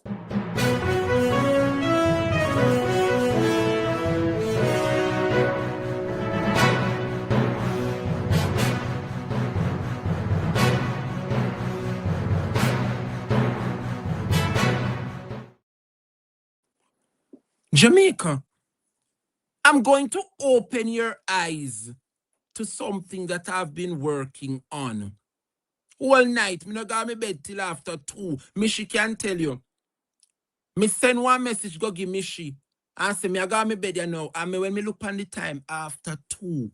You see how people work hard? This is what we're doing here. That's why nobody no fit grudge the content creators them. The one them we put in the work. That is. Cause some of them out there do no work, then just take people content and repost it and get views on it and say them a content creator. Me I thought the real authentic content creator, them we do them journalistic. You know, I know make I even talk some things. But anyway, me got my bed late this morning because I put together a wonderful show. And so Jamaica, I want to open your eyes because we are gonna go. What Ishmael would have said, deeper Jamaica TV, we are go deeper this morning. Breaking news, Jamaica. Follow me now. Are you aware that over 500,000 US dollars that you sent to help the people of this country went somewhere else? We don't want to send more, you know. We don't want to send more than the 500,000 US dollar, but $500,000 US that you sent did not go to the people.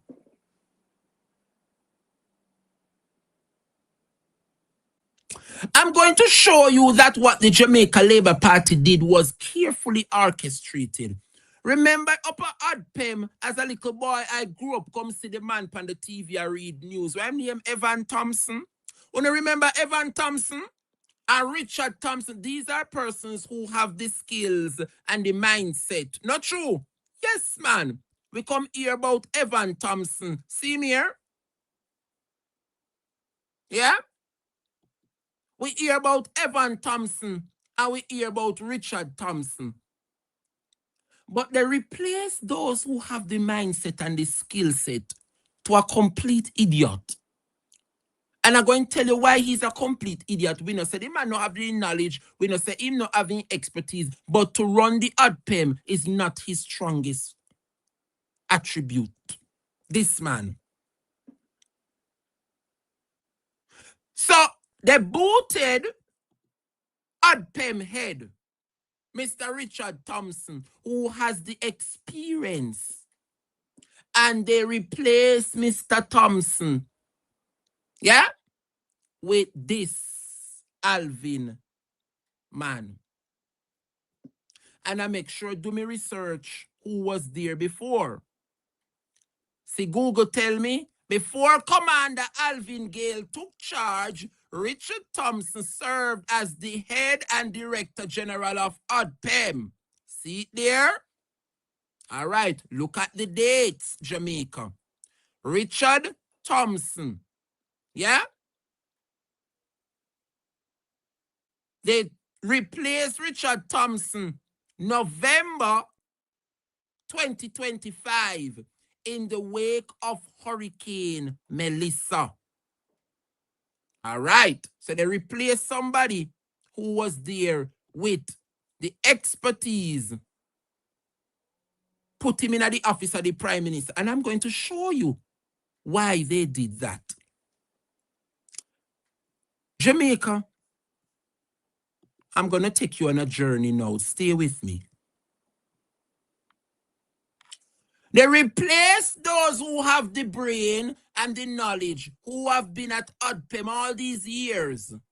And we never hear no corruption down there until they replace those individuals with Commander Alvin Gale. Watch me now. Instead, them send somebody to answer questions. They sent an inexperienced man. You ever hear them say, or give an example when you try to fit one square peg in a round hole? That is Commander Alvin Gale. He's brilliant, you know, no get me wrong. But for the job at ADPEM, he lacks the expertise. And this is why it showed on him, Jamaica, how he handled Hurricane Melissa relief efforts. So the diaspora didn't know that all of their monies did not go straight to ADPEM, you know. It didn't go to ADPEM NCB bank account. The diaspora didn't know that. The figures show Jamaica. Make us see if I can put it up on the screen. Give me a second there, because you know, them say appear lie, the bloggers them preach. And because me no want to, you know, me make sure act accordingly so you can see what take place. All right. On the screen, Jamaica. On the screen. You want to hear me? Comment if you want to hear me, Jamaica, because can you comment yes in the comment section? Because I know the Pegasus is working, and whenever me display truth and facts, them censor me program. So can you guys please comment in the chat if you want to hear me on YouTube, because it is important that you get this message. All right, Kamiana say yes. Gloria say yes. Marie say all right. So now hear me. Follow me now. ADPEM bank account as outlined in the table below. These are the funds that were collected through the Support Jamaica website as at February this year. I wanted to look at all the money in Jamaican dollars. You see the first one we say gross donations received. Come across, you see what? $72,473,144. And right next to the Jamaican money we send, you have the US where them send, which is $1,426,674. in United States currency. All right. Follow me now, students. When you look right next to, below rather, commission fees charged, $2,826,453 commission fee. Them take out of the 72 million. For the US, they take out 55,000 US $640 as commission fees out of the US. They also charge GCT. See it there? 423,968 out of GCT come out of the Jamaican money where them send. And the US, them also take out GCT 8,346 out of the US. All right. I want you to look carefully now. Look carefully on net donations. 69,040,000. 1,359,000 US.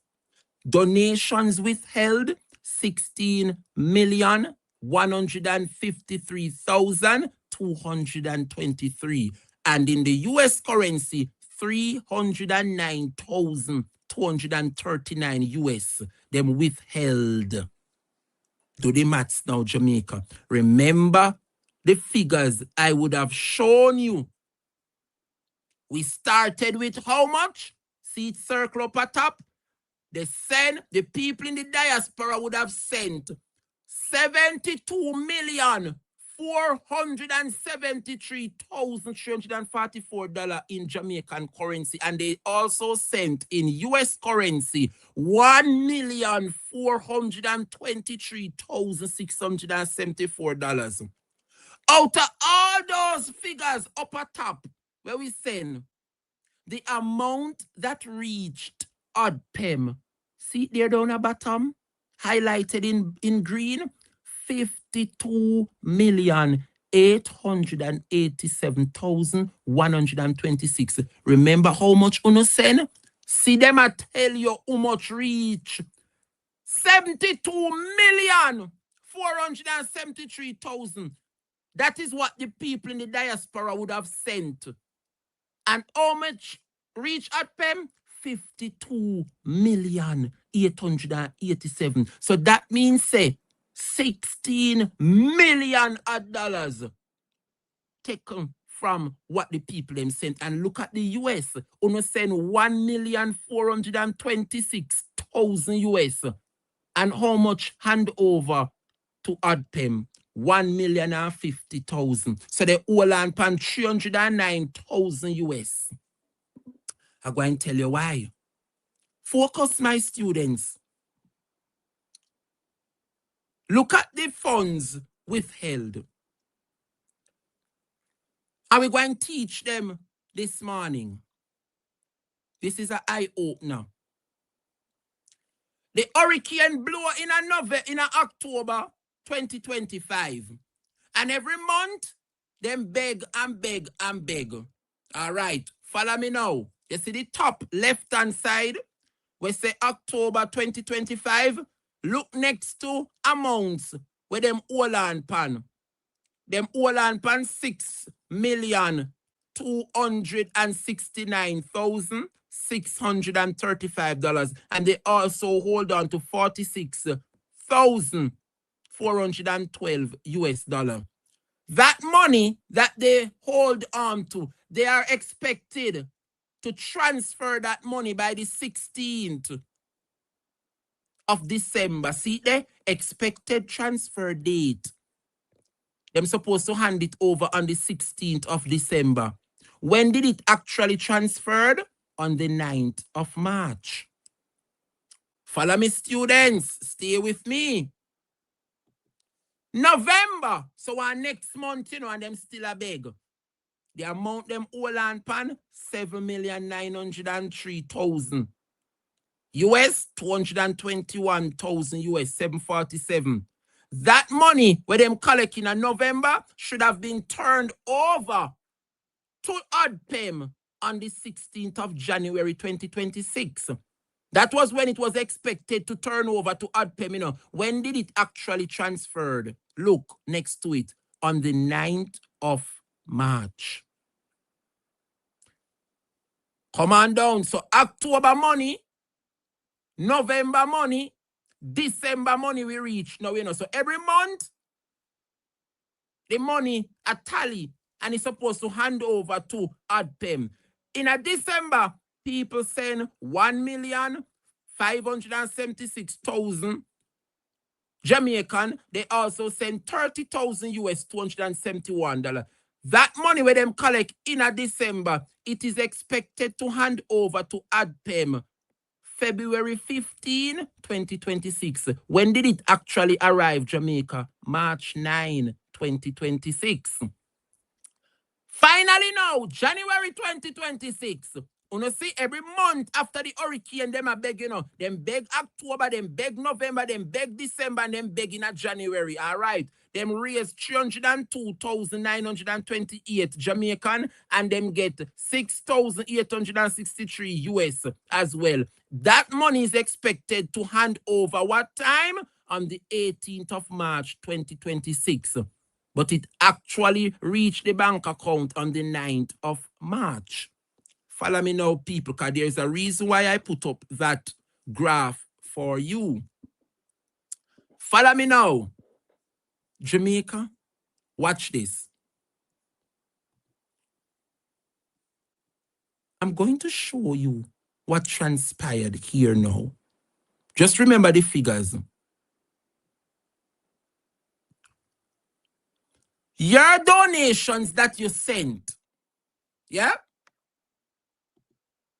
were withheld in some cases for over 45 days. And in some cases, the monies that you sent, thinking that it will reach the people, it was held onto by 83 days, and in some cases by 97 days. Can you imagine? You send your money and you think it will go directly to the bank account, and the people will go get it. They hold on to it for 45 days. And in some cases, 83 days, and in some cases, 97 days. That is what the Auditor General report is saying. See it here, I'm not telling any lie on them. Look on the right-hand side of the box. See it there? Days outstanding received, 83 days. Follow me down, 52 days. Below that, 22 days. See it there? That is the proof, my people. I'm going to show you what transpires next. Look at this. Look at this, Jamaica. On the 9th of March 2026, it was confirmed, Jamaica. Yeah? It was confirmed that what? That none of the withheld amounts were transferred to ADPEM. I'm going to repeat it again. On the 9th of March 2026, it was confirmed that none of the withheld amounts were transferred to ADPEM. So that means Dana Morris Dixon, she didn't tell me. Remember, she never tell me, say, to go through Lasco, you know. But anyhow, Lasco hold on pani for 45 days. Yeah? But even though them hold on pan it, Lasco said them want 45 days to process the money. But even after the 45 days come and gone, and the money fi hand over now to ADPEM, even after Lasco get what them want, Lasco still hold on pan the money. Mighty God of Daniel, you know, come, students, come. Come. It look like me have to go a little bit over the 12 o'clock, but I saw it go. Follow me now, students. When you look at that, yeah, it is telling you that if the Auditor General didn't intervene and ask the financial service institution where we now know say is LASCO. Remember, it is not the duty of the Auditor General to name nobody. So that is the reason why in the report you will see FSI, Financial Service Institution, but it is now revealed that the FSI are LASCO. So nobody can sue me because it is now revealed that it is LASCO. So me no want a dirty labor right come say me a call up LASCO name and me a go get lost. Make me look for me proof, because trouble no set like a rain. Trouble no set like a rain. So make me tell you and show you say talking at the parliament say a LASCO. Listen ya. $100 with a credit card, and but you said it goes straight to AdPem's bank account, not to a third party. Well, there would be a provision, and I'd have to just double check here, Chair. Double check my foot. They will hold whatever money is required and then send the rest of the money directly to us. That's what I thought. That's why I asked you the question, because generally, whoever the provider is holds it, takes their fees, and then sends to you the net amount. That's why I asked you. Well, can you tell us who the provider is then? Who's the provider? No answer. Not in the reports. But it's on the website. So this is the LASCO Financial Services Institution. I don't want to call the name wrong. No, smile. But it is provided through LASCO. Which you don't want to call the name. Okay, but I mean, this is hold on, Mr. Chairman. The Auditor General typically does not name names in their report, but when the specifics are asked in this committee, the names are given. It's not a secret. You can't provide oversight if you are hiding stuff from us. So the chairman asked, who is the financial service provider or financial service institution that is referred to by the Auditor General in his report? Please answer the question. So to repeat, Chairman, the LASCO Financial Services Limited. Okay. So we have an arrangement then with them to process transactions through the website. They collect the money initially. They would take their fees and then remit the net amount to the ODPM account. Is that the arrangement? That is the arrangement, Chair. But if we look at the report as well, there was also some withholding of some amounts for chargebacks. So that would be in a case, so we keep it simple. You see the moment then get exposed. Me telling you, some of them hand fee broke, Some of them, when me telling you, say I want incompetent man, them put fi run up a AdPem, but it is strategic. And you know, say he couldn't run them a risk with Evan Thompson and Richard. Jamaica people, no, he was 101 is due to it. The Prime Minister knew that those individuals who have been working with AdPem for all these years, we know yes, AdPem in a bangarang until AdPem go in the office of the Prime Minister. Andrew Holness carefully, strategically remove those individuals who have the brilliant minds where he used to run AdPem and him put one dirty man when he had the head space. So then can spin him. And now, you see what them do? Them in the background, and send the idiot to parliament to go answer the questions. He could not answer the questions because he's incompetent. It was carefully orchestrated. So that's when this scam take place. This Alvin Gale man where I run AdPem, him not know what to do. So then just have him like a puppet and the money a hold on. Can you imagine Jamaica? The agreement was to hold the money for 45 days. And after LASCO hold on pan the money for 45 days, LASCO still hold on pan the money and not let it go. Still hold on pan the money and not let Lord God, speaking of money, watch ya. I want this see the thing blink up a while ago. See the people. Money pa me head this morning.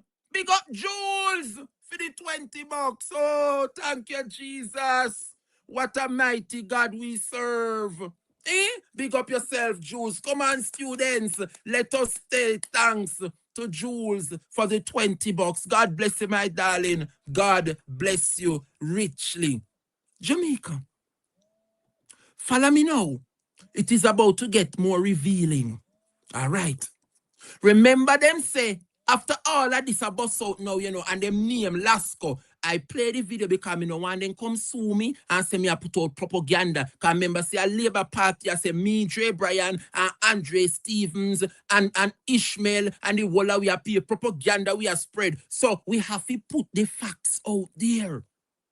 Because the Labour Party has a strange issue when it comes on to the truth. So none of them now go sue me over here, so cause I am only reiterating what is already out there. No, follow me now, my students.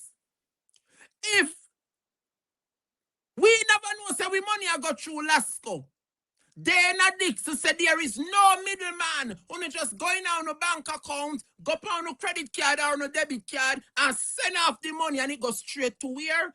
AdPem.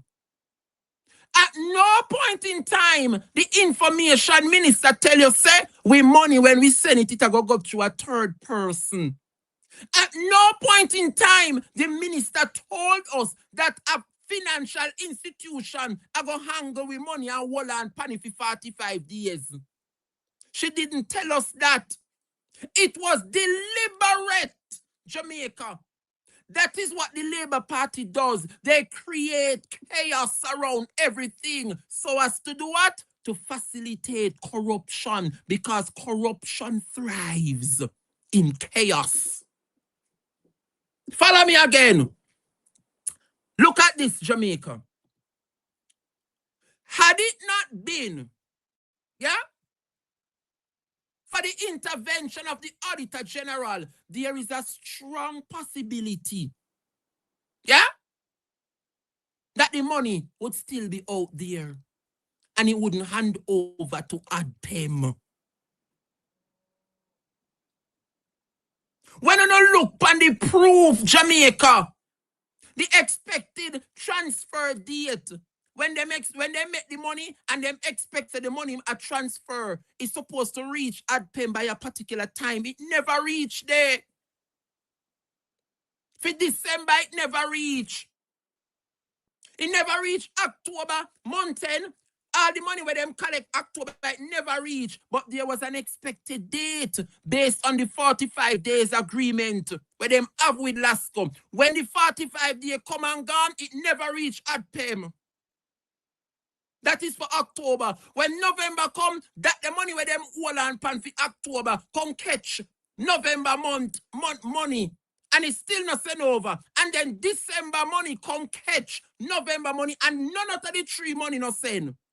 When January chip in, and they were expecting that money too, that is the reason why the monies were held on to for 45 days and in some cases 80 days and 90 days. Because every month when Lasco supposed to hold on upon the money according to them for 45 days, and then after the 45 days, then pass it on now to AdPem. That never happened. So all the money and the fees where them collect, out of the money want to send, they hold on to it. And when it was expected to hand over, AdPem didn't receive it. Follow me now. Now is the time for exposure. See, me show you the proof one more time, because I don't want them say a lie we are tell. Here is the proof. Jamaica, see it here? They withheld the money. See it here? Look. October, amount, them well on pan see there? When see the top say what? Expected transfer date. That was December. When did it actually reach? The 9th of March, 2026.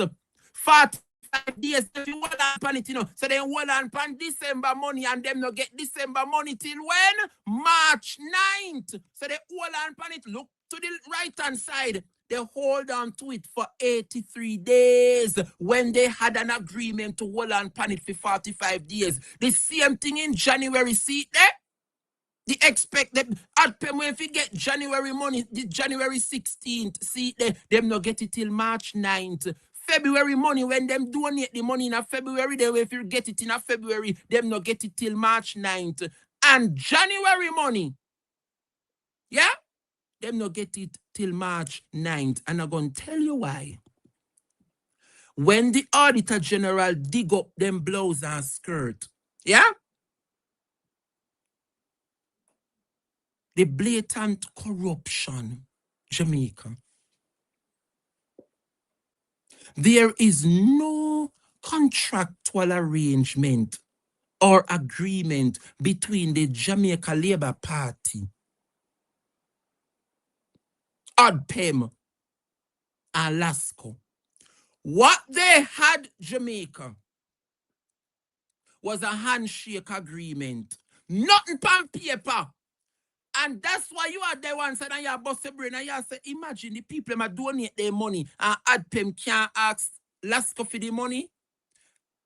The government of Jamaica couldn't ask LASCO for the money. You know why? They didn't have an agreement. Because LASCO couldn't say, me no agreement with you, no. Where the written document, if say me a word of mouth, handshake agreement, almighty God, look how the country run down. Uno donations. This is how they handle uno donations. It gets worse. On March 9th, 2026, the Financial Service Institution, LASCO, confirmed that none of the money, none of the withheld funds were transferred to ADPEM. So they might admit. When did they admit? On the 9th of March. Remember, them have the money from October, November, December, January, February, 5 months. LASCO have the money for. And you know when them hand it over? The 9th of March. Why did they hand it over the 9th of March? Because the Auditor General catch them.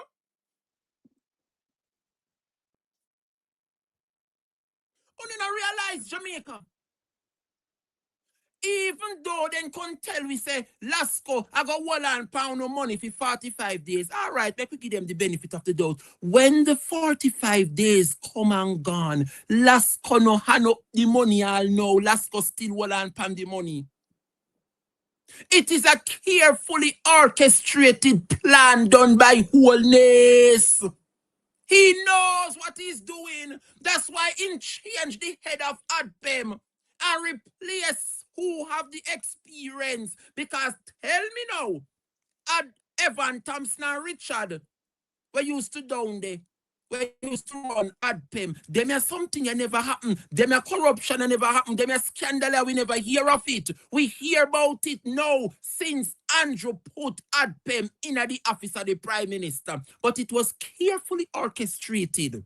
Yeah? And that is the reason why out of all who are getting national awards, we commend giving Miss Pamela Monroe Ellis a national award because she deserves it. When I look Jamaica, ADPEM is going to confirm with LASCO. And LASCO is going to confirm that up until the 9th of March, no money was handed over to ADPEM. But the question is, if you told us that the money will be held on to for 45 days for processing and whatever reasons, why when the 45 days come and gone, why did the government of Jamaica, because ADPEM is an arm of the government of Jamaica, why when ADPEM realized that the people their money no hand over to them after the 45 days, why didn't ADPEM sound an alarm? ADPEM did not say anything. You know why they couldn't say nothing? Because them never have no arrangement. Nothing formal was signed. Jesus Christ of heaven. That is how the Wholeness administration is running the country. Can you imagine you're going into a business like this where billions of dollars are passed through and you don't put in place a contractual arrangement? So that means, LASCO could have said, well, Me not get no money from you know lie. You know I tell no come and hold on for know how much billions of donation we want to send with Lasco. But you see, them always say when no go on good morning can come good evening. If Dana Dixon had told us the truth as the Minister for Information, that when you send the money, it is going to go through a third person, then we would have understand. But she blatantly lied to the country and said when you send the money, it will go directly to ADPEM and there will be no middleman. So look at this, Jamaica. Big up yourself, Bolo. Careless administration. Careless. Listen to this now. The funds were transferred because the Auditor General catch the fraud that was taking place. Lasco had a handshake agreement with ADPEM and the government of Jamaica. No evidence was found that ADPEM took timely or effective actions to enforce compliance with the proposed arrangement. So that means that the government of Jamaica was working in tandem with Lasco. So while Lasco threw dirt on the people of Jamaica, the government of Jamaica equally threw dirt on us because them see the corruption and them never act. That is what the Auditor General is saying. Imagine you had a handshake agreement, word amount, nothing on paper. You couldn't tell me, say, una run government and nothing formal, no put on paper. You handshake agreement, word amount. For 45 days, and you sit down there and watch people money in our next man hand for 45 days. All right, you agree for the 45 days. But when you see the 45 days come and that the man then hand over the money, you no raise an alarm? That means say you're a thief. You no need no eyeglass. We see say ADPEM was in onto the fraud. And now we get it why the Prime Minister replaced Evan Thompson, replaced Richard Thompson, who was at the ADPEM, and replaced them with an incompetent man such as Alvin Gale. The government was in on with the fraud. Because you cannot tell me you had an agreement for 45 days and you forget your money after 45 days and October pass, November pass, December pass, January pass, February pass. And when the Auditor General has shown you something, look at this, people. Look at this good. Yeah, look on the proof right here, so. Look on the chart that says actual transfer date. You realize March 9, 2026, March 9, 2026. Look at this. You don't realize, why is it that all the monies came in on one day? Look at the last one. Look at this, you know. The money was expected to reach ADPEM on the 18th of March. But guess what? The money reached quicker than the 18th of March. It also reached on the 9th of March, 1 week earlier. Why all of the money all of a sudden just landing at the bank account on the 9th of March? Because Jamaica, the ADPEM, Miss Pamela Monroe catch them. And they realized that they were busted. So them run go shove all of the money in the bank account. So that them can say, see that we give you the money. But who never say nothing. The 45 days pass and only give the people them a fraction of what they sent. God Almighty, you see your labor wicked. Eh? What a set of people, wicked and bad and lion thief. That is what the Auditor General report declared. Let me see what she said here, so. No evidence was found that ADPEM timely or effectively. Hold on. Hear what the Auditor General has said, so. No evidence was found that ADPEM took timely or effective action to enforce the proposed arrangement despite significant delays between 22 and 83 days beyond the preferred agreed timeline. So what the Auditor General is saying is that ADPEM was in on the breach. Because ain't no way, despite the irregularities where you see a take place, and you forget your money by X time, and the people are suffer, and you know ask Lasco what go on with the money, it took the Auditor General. When the Auditor General do our investigation, she says something not right. And what did they do? When they realized that the Auditor General catch on the fraud, what them a do? Them send the money one time on the 9th of March. Head boy, you call me. Good afternoon, head boy. You catch the ending of the program. What go on? Yeah, I'm listening to you, and I'm telling you firstly, good day. Yes. There's in journalism they call an award, the Pulsar Award, or the Pulsar Award. Yeah? But in Jamaica, they would have said the Journalist of the Year. Yes. Yeah? I want to tell you, since you have started this story, I am seeing a side of you that I must commend. Your acute ability to read numbers, which is very important. Yeah? Thank you. Very important. So you have stayed on this Lasco story? Yes. I want to say that remember when we had the discussion, when you just started the Lasco story, I said to you that these funds was being held up in some instances up to 80 days. Oh, yes. Remember when I said it? Yes, you did. No, I'm going to tell you, because all of this that you have said, we need to make sense of it. And we need to tell the people what's really happening. Go back, I keep on saying, go back and look when Arjama said she bought. And these are the views of me, not the views of the host and his program. Go back and look when Arjama acquired Paymaster. Reacquired it. In fact, she didn't reacquire Paymaster. She reacquired a company called APM Holdings. Yes. Which had 80% stake at the time in Paymaster, which was owned by Digicel. Now, I am looking to say, okay, what is this connectivity? Because I made the accusation because somebody told me she had acquired it for a particular reason and where the funds came from, but I was not able to connect the dots. Oh. But now that you have done this program, I have fully connected the dots. And if you'll allow me just for a minute, Brother Trey. Tell me. To tell the people that the funds were being held by Lasco and was being funneled through the same minister. Hear me? Hear what I'm saying to you. Why do I have my facts? The minister started the discussion with Paymaster about wanting to reacquire Paymaster. First, we must establish why she really came to Jamaica. I go look on the history of her, the deal in trying to get back Paymaster, the company APM Holdings from Digicel.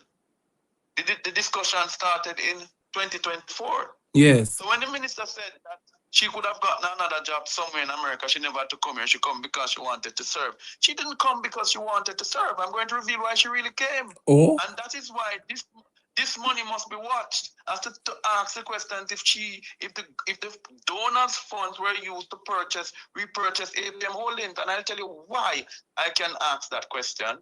Because she repurchased AP Holdings, which now is the only fewest companies in Jamaica that has a approval from the Bank of Jamaica for a digital wallet. Remember I told you about the digital currency? No. That is why Amber would have set up the relationship with Lasco, because what it is going to seem is that so it's a group, it's a conglomerate. This now, Yes. I want people to see. And what I'm saying, let me break it down. Amber, the IT backup specialist. Lasco, having the history of doing different payments, and the new digital currency being Paymaster. Now, how does the three of them go into bed together? How do they consummate? They consummate by taking the taxpayers' money, holding it for a long time, paying Digicel, wash it back, and bring it back. Wow. No. When you go look at the Bank of Jamaica website, you'll understand why Lasco was preferred for this. And why Amber, remember now, Amber has no contract with the government to send money to AdPem. Yes? They have their contract with Lasco. In fact, Amber should not have been dealing with any money in the first place because Amber is only the website provider. True. It should have been AdPem who would have gone to Lasco for the service. Yes. And in fact, let me tell you why. Because the website is owned by AdPem, not Amber. Amber was just doing maintenance services. So Amber ended up doing maintenance services and take over, start collecting money. True. Remember, you have a website. Let's break it down for the people. You have a website. That website is owned by you, but the domain is owned by the domain. You rent the domain from somebody. Yes. So any activities on that website is really yours, and you pointed it out in a show how the money really just.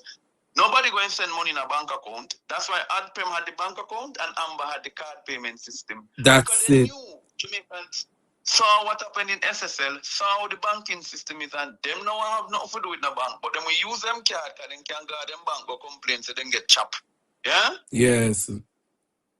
So we need to put the dots together now. This woman is a wicked woman because she was in charge of this project. It was done through the Ministry of Digital Transformation. In fact, AdPem is where sitting next door in her office. Ask her if she sit next door calling Director Gale. Wow. Ask her how far her office is from Director Gale's office. Wow. These are some set of criminals, and in fact, I am not mincing my words. These are the views of me, not the views of the host, but we must call it for what it is. And this is not the only money missing, Dre. Remember, we have not heard about the monies from the concert. Yes. Babs, you have some explanation to do. This is criminal. And the Jamaican people and diaspora people who sent their money must go to their different state representatives and local congressmen and raise the issue. Let them bring it before the house. This is defrauding funds of donor funding. Yes. Because they washed the money for 90 days. As you established, it's only 20. It went beyond the 22-day rule. Exactly. It should not have gone beyond 2 weeks. Exactly. It should not have gone beyond 2 weeks. It went beyond the rule because they were rinsing the money. That is why they can now come to you and talk, oh, I was going to get a big job in Washington, but it was going to pay me $2 million US. So why would you come home? Because, when you use the digital wallet, is it fair company paymaster? Yes. They are the ones who have the wallet. So if imagine Jamaica have 2 million people. Let's say she get 1 million customer. And for every transaction a day you do, she charge you $1. Just look at the amount of money this woman will be making. Exactly. Yeah? Exactly. They are criminals. Brother Dre, all I have to say, Audrey, I want to tell you something. You see, you, Audrey, no wonder why Lana Golding not like you. I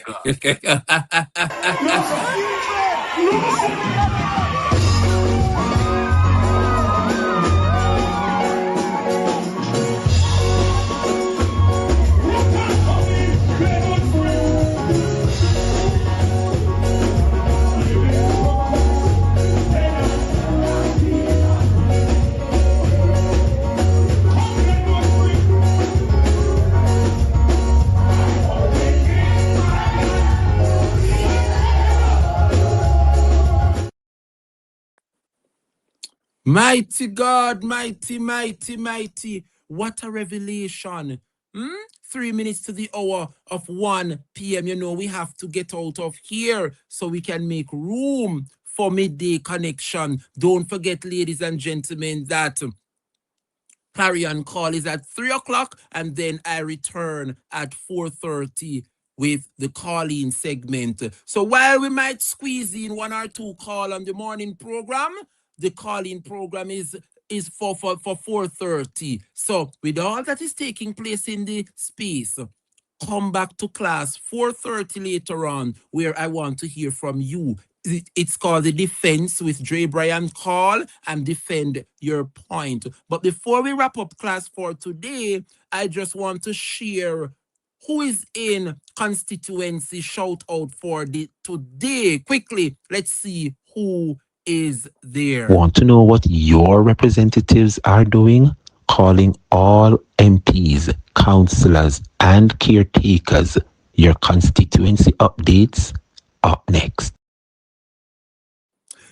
Jamaica constituency shout out for today. We journey all the way to St. Elizabeth, and I'm going to show you why this member of parliament have to get the shout out on the Dre Bryan show this morning. We journey to Northeast St. Elizabeth, where we meet up with MP Zulika Jess. Listen and look what Jess is doing in Northeast St. Elizabeth, despite being in opposition, despite being sabotaged. Take a look, Jamaica. It's been a very hectic past few days at the office as we've been rushing to complete our back to school support for this year.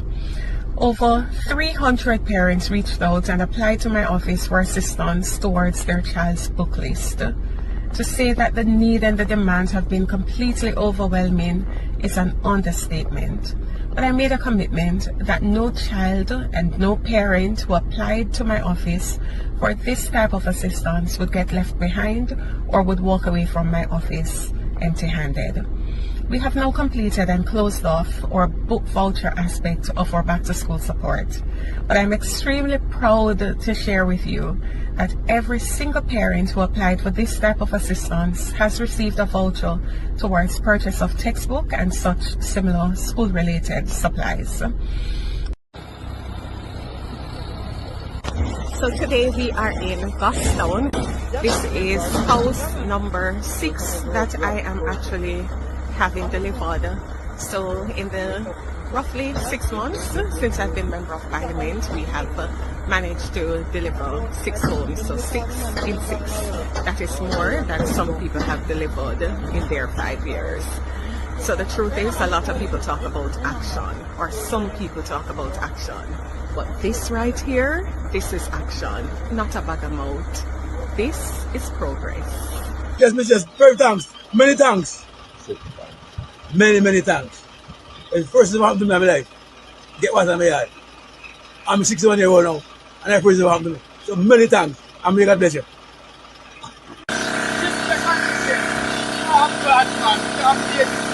Yes, man.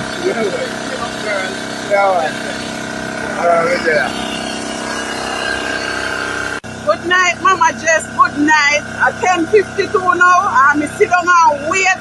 And the waterman come. God bless you. Me thank you. Me thank you.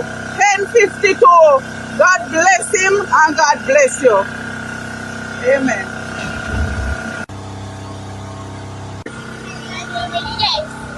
For the water.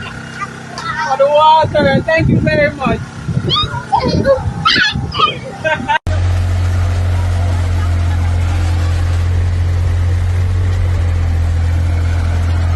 All the MP them were coming at this parish.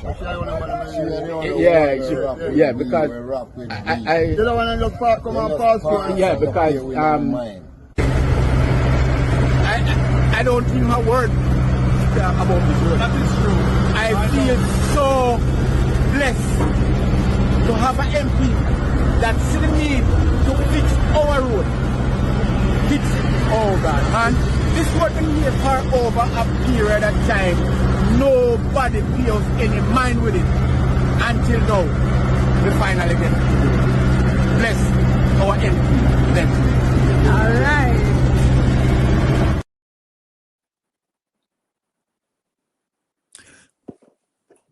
No, Jamaica, me want to see what Jess are doing at Northeast St. Elizabeth, you know. The woman do everything you can think of an MP should do.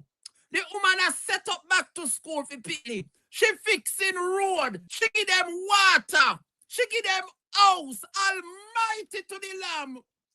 One Zulika Jess in a Northeast St. Elizabeth. I'm going tired to see the woman. She's going to do well for the people of Northeast St. Elizabeth. So we know it rough. We know them as sabotage the first time MP them. But good God Almighty, she has touched every single social aspect of what an MP should be doing. She up there to give them road. She up there to give them water. She up there to give them house. And she has set back the picnic them back to school. We have to big up Miss Jess. Keep doing what you're doing, Miss Zulika Jess. And as I always tell you, stick with the people. Sometimes it's not the things them way they do, you know. Sometimes they just want to see your face. Go on at them yard. Go play the domino with them. Go nyam out of them pot. Sit down with your people. Stick with your people, Miss Jess. Wonderful work. Wonderful work. Oh no, me wish me did have a MP like Jess. Xavier mean, Lord Jesus, me don't know how we are going to manage down here in the Southwest St. Anne. But big up yourself, Miss Jess. You have made it. Yeah? This morning in constituency, shout out. Big up yourself, big up yourself. And with that said, Jamaica, it is now time for the donkey of the day. Who do you think will be the donkey of the day for this morning? The donkey of the day? Let us see. We all have one. Who will it be? Stick and stay for the donkey of the day.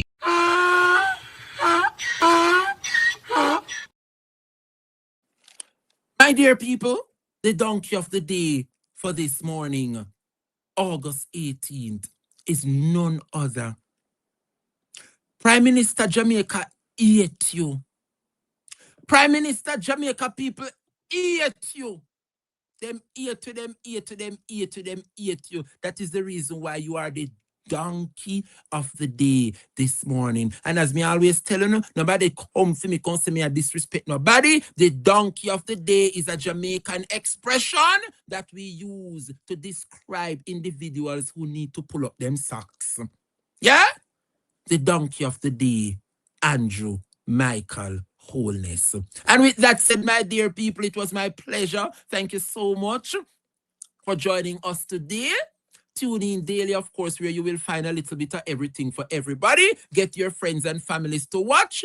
Don't forget to follow us on all our social media platforms, including Facebook, Instagram, TikTok, and of course, YouTube. Remember to like, follow, share, and subscribe to learn more about the Dre Bryan program. And of course, leave me a comment. Let me know what was your favorite part of this show.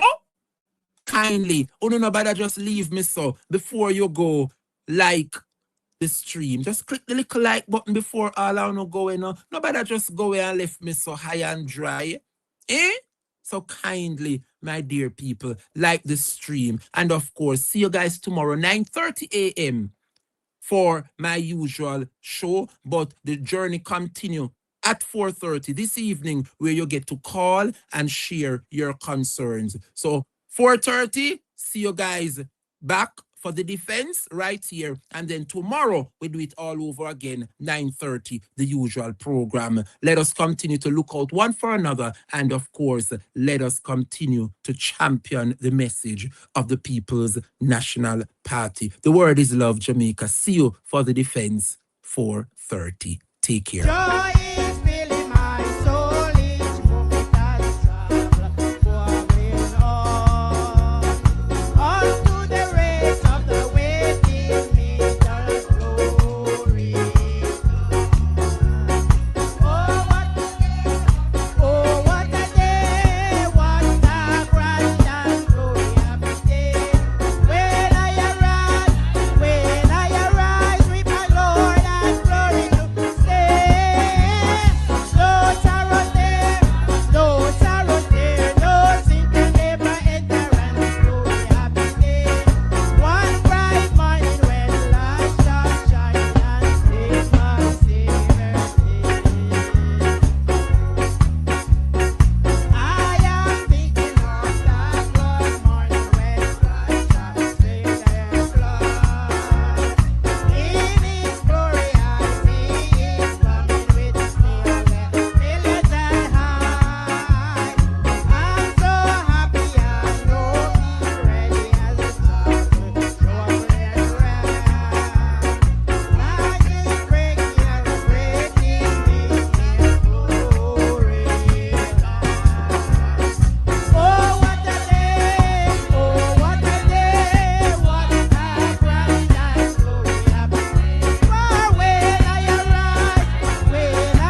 place you need to go. News and views, we keep it real, talking about the things you feel.